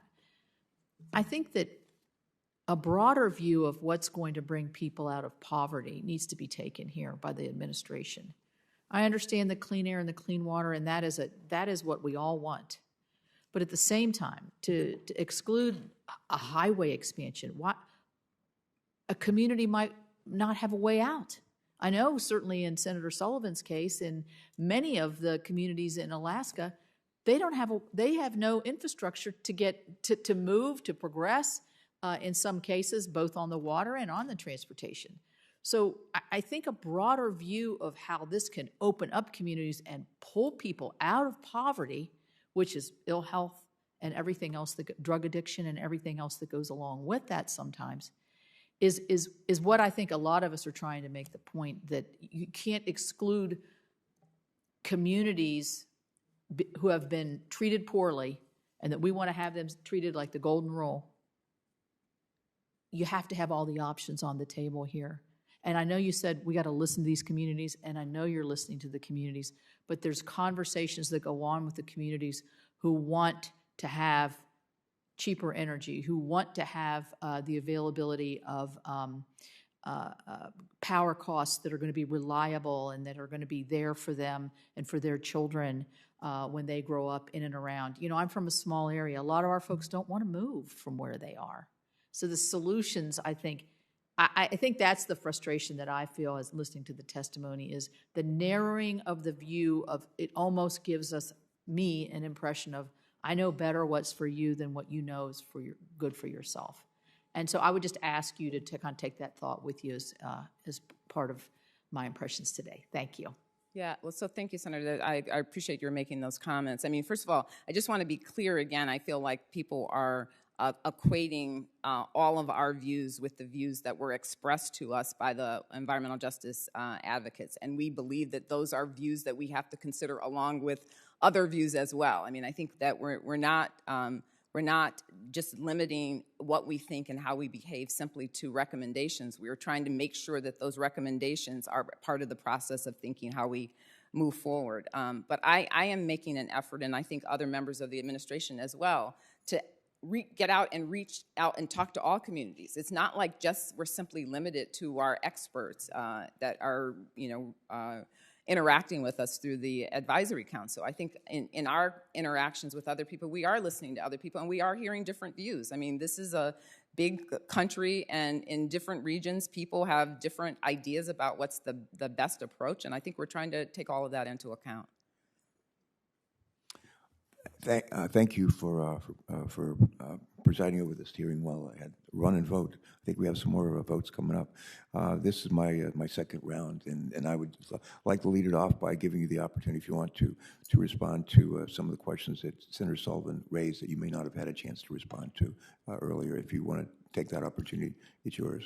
I'm not sure that there was much new to add. As I was trying to say to the senator, I mean, I think basically on the issues of carbon capture and sequestration, which is obviously something that we talked a little bit about, and how that is an important part of the president's agenda, and how we are approaching that issue. I think I don't know that there's new things to say on that. I think what we're trying to do is to make sure that we invest in the technology and conduct it in a way that we are not harming people who are living near or are close to related facilities, and that is as important a consideration as everything else in the planning. And so that is really the main point that I was trying to reflect. All right. I'm not going to dwell on carbon capture sequestrations, which is something that I'm strongly interested in, as are other Democrats and Republicans. I would note that the issue of regenerative agriculture. In my state, we raise a lot of chickens, a lot of soybeans, a lot of corn, a lot of lima beans and stuff. And we're always concerned about overdevelopment in our state. We have these beautiful beaches in southern Delaware, and there's a lot of interest, people to live in southern Delaware, and they want to, developers want to overdevelop southern Delaware. So we're always looking for ways to keep farmers on the land, and one of the ways to do that is to make sure they have greater income by having more fertile soil, and regenerative agriculture, something we're hugely interested in, as are the farmers. And so I would just share that with you. We'll come back later on and talk about it. Okay. My next question would be: last month, the Columbia Journal of Environmental Law published a study on NEPA's implementation at the U.S. Forest Service. The study reviewed they actually reviewed, I think, over 40,000 NEPA decisions completed by the U.S. Forest Service between 2004 and 2020. Over 40,000 decisions by the U.S. Forest Service between those years, and uncovered that one of the biggest hurdles to quick or timely environmental reviews is lack of agency resources. Lack of agency resources. And contrary to popular belief, less rigorous analysis does not actually lead to faster decision times. However, not having the right staff or sufficient resources to conduct NEPA reviews leads to slower decision times. This means the past administration's efforts to starve federal agencies of staff and resources did not make reviews move faster. It actually made the delays worse, not better. My question, do these findings surprise you? And what are you and others in the administration doing to ensure that the federal government has the resources and staff to conduct environmental reviews in a timely manner? So thank you, Senator, for that question. No, I guess it doesn't surprise me, having been a career staff person in the federal government for 14 years before I took on my first political position.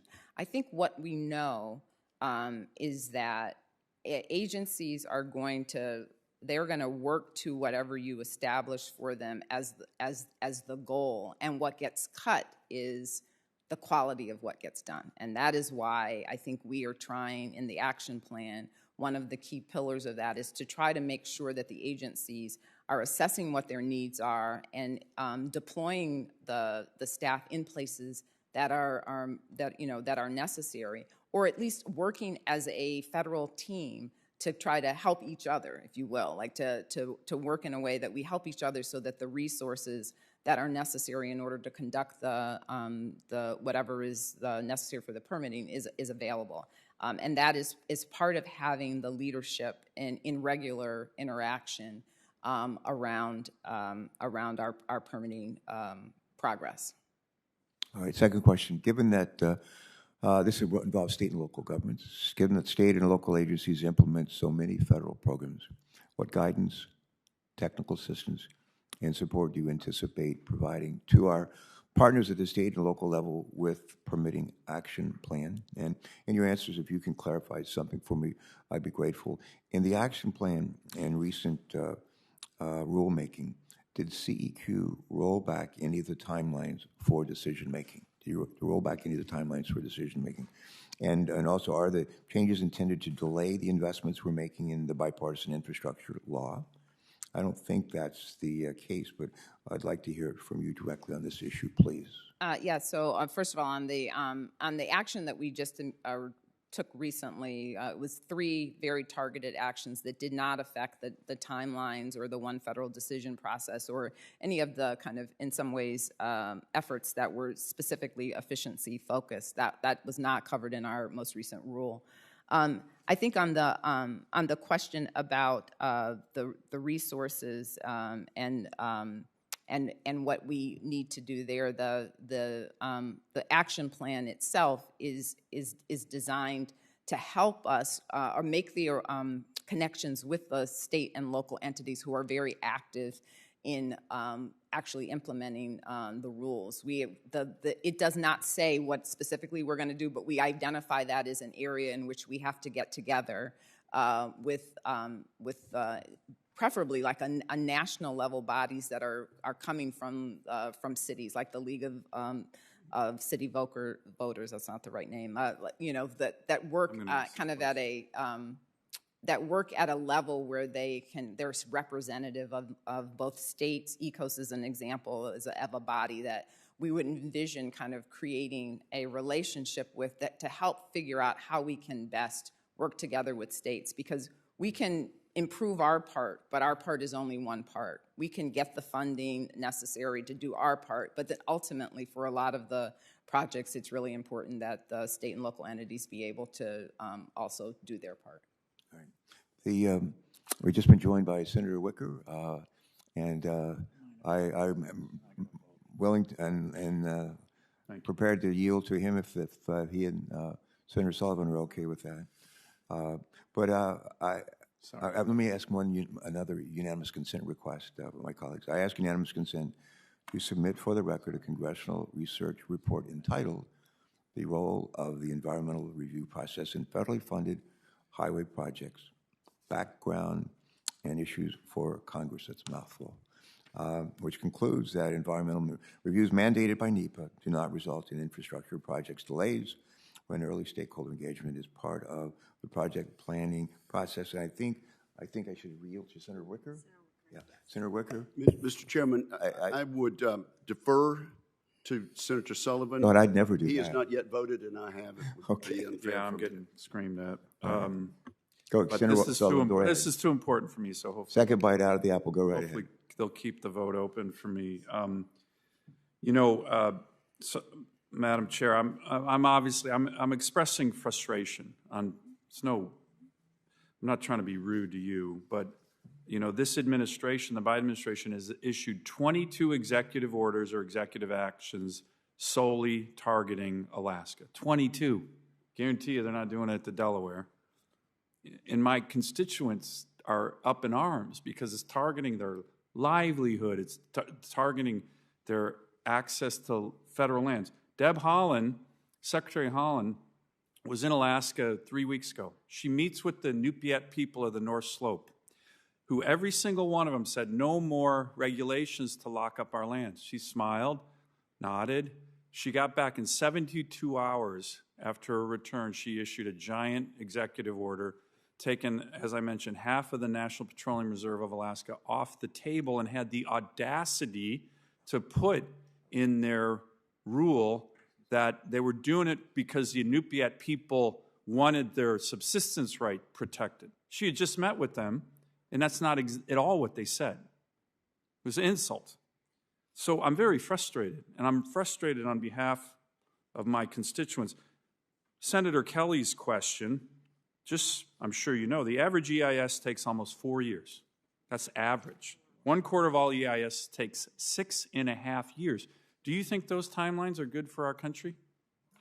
Senator, as I was saying, one of the reasons that we have released the permitting action plan is that we are trying to get the processing efficiencies in place in a way that will allow us to There's a lot of people, a lot of smart people who think your NEPA rule will do the exact opposite and will give radical environmental groups the opportunity to sue away and delay more. I had a gold mine in my state. It's called the Kensington Gold Mine. It took 20 years to permit. 20 years. You think that's good for the country? I know that there are extreme examples out there that we are trying to make sure that we address. Let me ask, just with regard to the rule, as you know, under federal law, you do not only have to publish that in the Federal Register, the rule must be then submitted to the House and Senate before taking action. When does CEQ intend to do that? That's a federal law requirement. I'll have to get back to you on that. Okay, that's important. Let me ask just one final question. The president made this big deal about the lack of critical minerals, which really hurts our defense industrial base, our renewable sector, our renewable technology, and that the administration is going to do all this great stuff to make sure we get critical minerals from America, not China. I had a recent amendment in terms of instructions for our conferees on the USICA conference that passed unanimously. Every U.S. senator said, hey, we should get our critical minerals and technology from America, our allies, and not China and not Russia. So, pretty broad bipartisan support for that. And yet, this administration reversed the Ambler mining district road decision in Alaska. Huge stock of critical minerals for our country in the Ambler mining district. You guys reversed it about 8 months ago. And then the big nickel, I believe it's nickel prospect in Minnesota was also recently reversed. These, again, were super big goals of the radical left environmental groups. And the president's saying, we're going to do this, and yet the actions you take,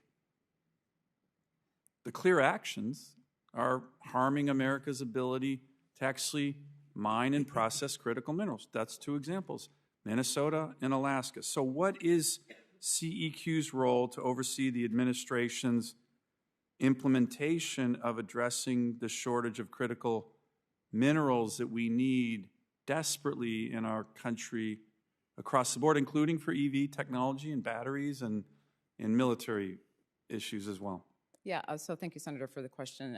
Again, this is an area where the president has put some attention on the importance of putting ourselves as a country in a better position on critical minerals. And he has also recommended that we pursue mining reform based on principles that will essentially bring our modern ethos around environmental protection into the way that we proceed on mining. And so CEQ is actively engaged with other members of the White House on those efforts and initiatives. Thank you. Thank you, Mr. Chairman. You bet.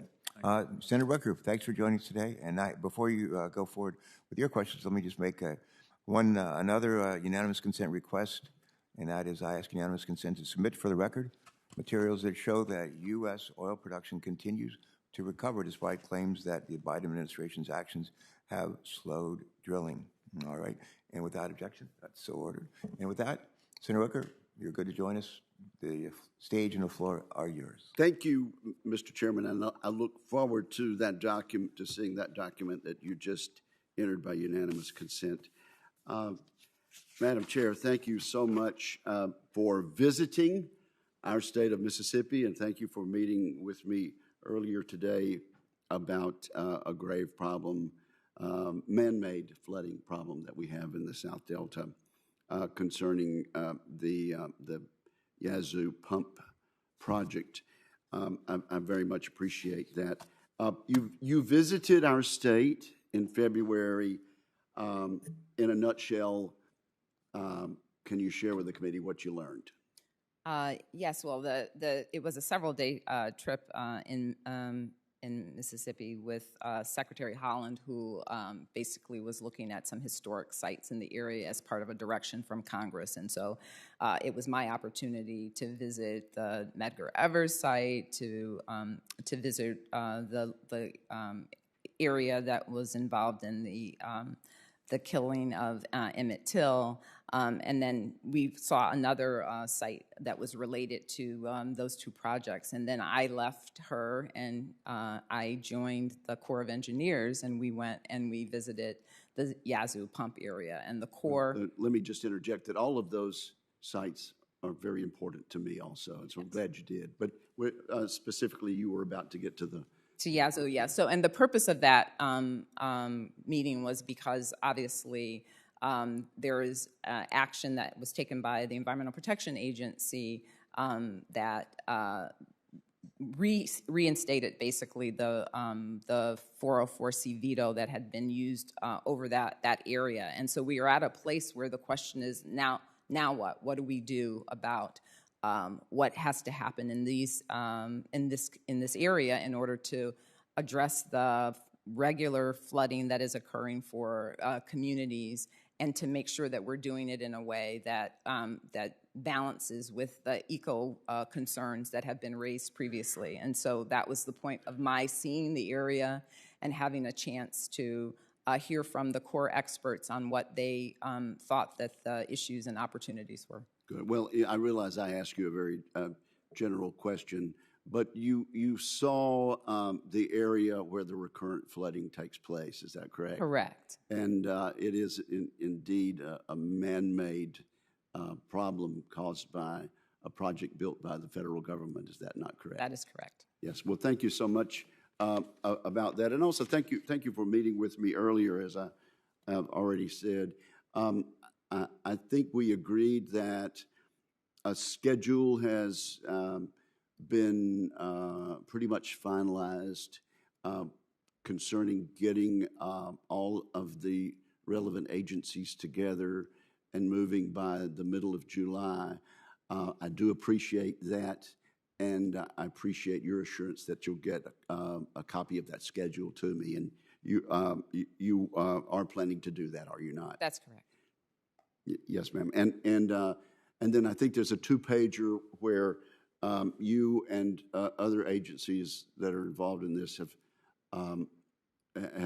sort of boiled down the relevant issues with regard to this proposal, and you're going to get that to me also. I'm going to talk to the agencies about that. We're going to have some discussion about that. Okay, all right. Well, I certainly hope you would do that. And so I might ask you also to get back to us on the record about that, but I hope you will. The 6 counties most affected by the flooding near the proposed Yazoo pumps are Sharkey County, where 30.3% of the residents are in poverty. Issaquah County, 43.3% of the residents there are in poverty.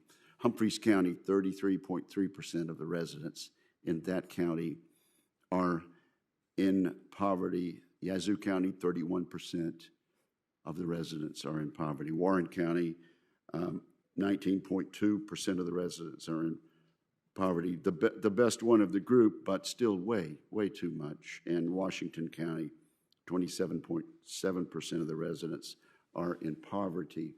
The president has made environmental justice central to his environmental and climate agenda, and I understand you've been asked about that earlier, but would you agree that the statistics that I have read to you argue strongly for looking at this proposed project in terms of environmental justice?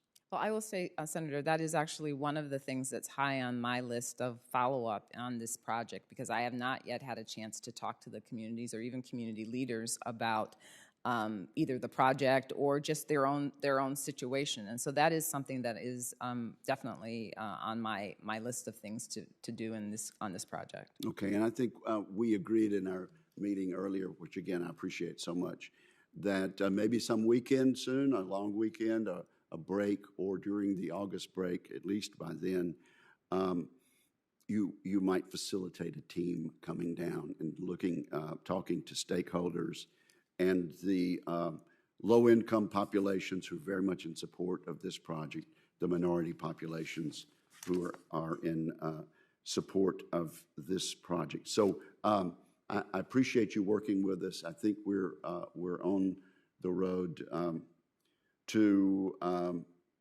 a schedule that gets us to a point in mid-July of actually decision making, and I certainly look forward to learning as much as I can about the list of the issues that they boil down to. So thank you very much for working with us on behalf of the residents of the South Delta. And thank you, Mr. Chairman. You bet. Thanks so much for joining us and for your persistent focus on this issue. As our colleague knows, one of the things that he talked about, the level of poverty in some of those counties, which is almost unbelievable. And one of the things I've found in my own work as governor and as a chairman of the National Governors Association, I've always hugely focused on job creation, job preservation. You want to help somebody, the best way you can help is make sure they have a job and they can lift themselves out of poverty. The 8 years I was governor of Delaware, more jobs were created in those 8 years in Delaware than any 8 years in the history of the state. I didn't create one of them.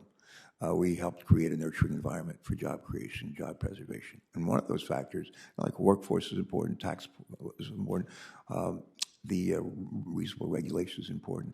Also as important is the quality of the environment. Is the water drinkable? Is the air something you can breathe? How about landfills and pollution, that sort of thing? All that's important as well, so it all works together. I don't know of any businesses that want to live in or operate in a place, start a business where the water's undrinkable and the air is something you can't breathe. That's not a good thing. Having said that, I'm going to give you a couple of minutes if you wish. I'm going to ask one unanimous consent request, and I'm going to give you a minute or two or three to just come back and wrap up anything you felt like you'd like to reemphasize, maybe something you didn't have a chance to respond to. But while you think about that for a moment, I'm going to ask unanimous consent to submit for the record a report from the Federal Highway Administration, which found that between 90 to 99% of all road and bridge projects are completed as categorical exclusions and therefore are not subject to lengthy review under NEPA. That's worth repeating. I ask unanimous consent to submit for the record a report from the Federal Highway Administration that found that between 90 to 99% of all road and bridge projects are completed as categorical exclusions and therefore are not subject to lengthy review under NEPA. That surprises me. It probably surprised you and others on this committee.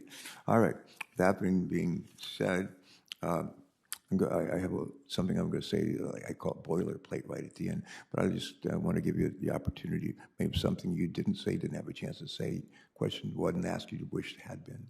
The time is yours. Well, first of all, thank you, Senator Carper. I really appreciate it, and I really appreciate the opportunity to be here today and just to share some of the work that CEQ is doing. I hope that my pride in the work that we are doing and of my staff and all that we're doing for the American people has come through in the discussion. I think we've accomplished a lot in this first year. We have much more to do, obviously, because the president has a very ambitious agenda, and I think we are working hard to achieve that sort of balance that really comes through in every single issue. I think I've probably used the word balance many times today, but what's important is trying to meet the multiple goals that the president has set out. We want to have well thought out, analyzed decisions that will endure, that will not be problems that are affected by floodplains that we failed to analyze. We want to make sure that the choices that we make reflect I think the public's expectation and investment in the federal government, that we are using our funds in an effective and a thoughtful way. And so I think NEPA continues to be it's a hard issue for people because people want their projects fast, but they also want them to last. And so I think what we're trying to achieve through the NEPA rules is that. I think the focus on environmental justice could not be more important.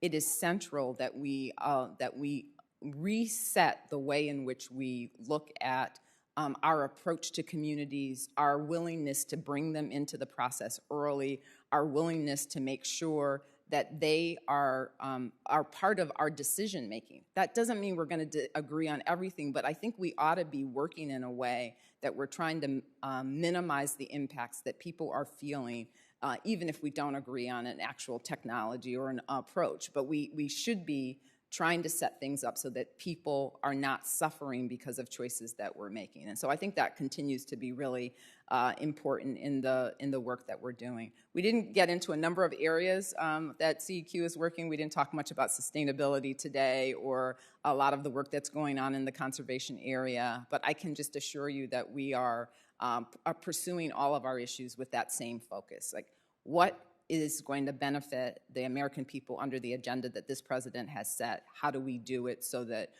all Americans get the benefit of it? And how do we do it so that we are being good servants and ensuring that the work is done in an effective way? So I will just end there. Thank you so much for the time. No, you bet. Thank you for those comments. Those are worth waiting for. This is a wonderful committee, and I feel privileged to help lead it with the great leadership of Senator Shelley Capito. And the members of this committee don't agree on everything, but we work hard to try to find consensus and principled compromises where possible.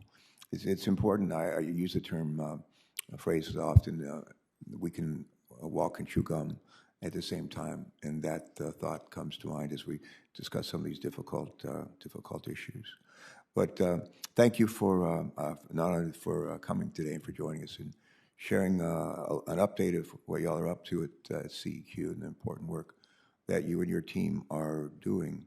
Not without its challenges, but I think that you've demonstrated today and in the last months that you're up to the challenge. Thank you again for on Earth Day joining us in Delaware, for your attention to the concerns raised by Senator Wicker. And I think I heard in his comments an invitation maybe to head down to Mississippi sometime later this year. If you could do that, I know he'd appreciate that, and I would too. Before we adjourn, a little bit of housekeeping, and the senators will be allowed to submit written questions for the record through the close of business on Wednesday, May 25th. We'll compile those questions. We'll send them to you and your staff. We ask that you reply to us by June 8th of this year. And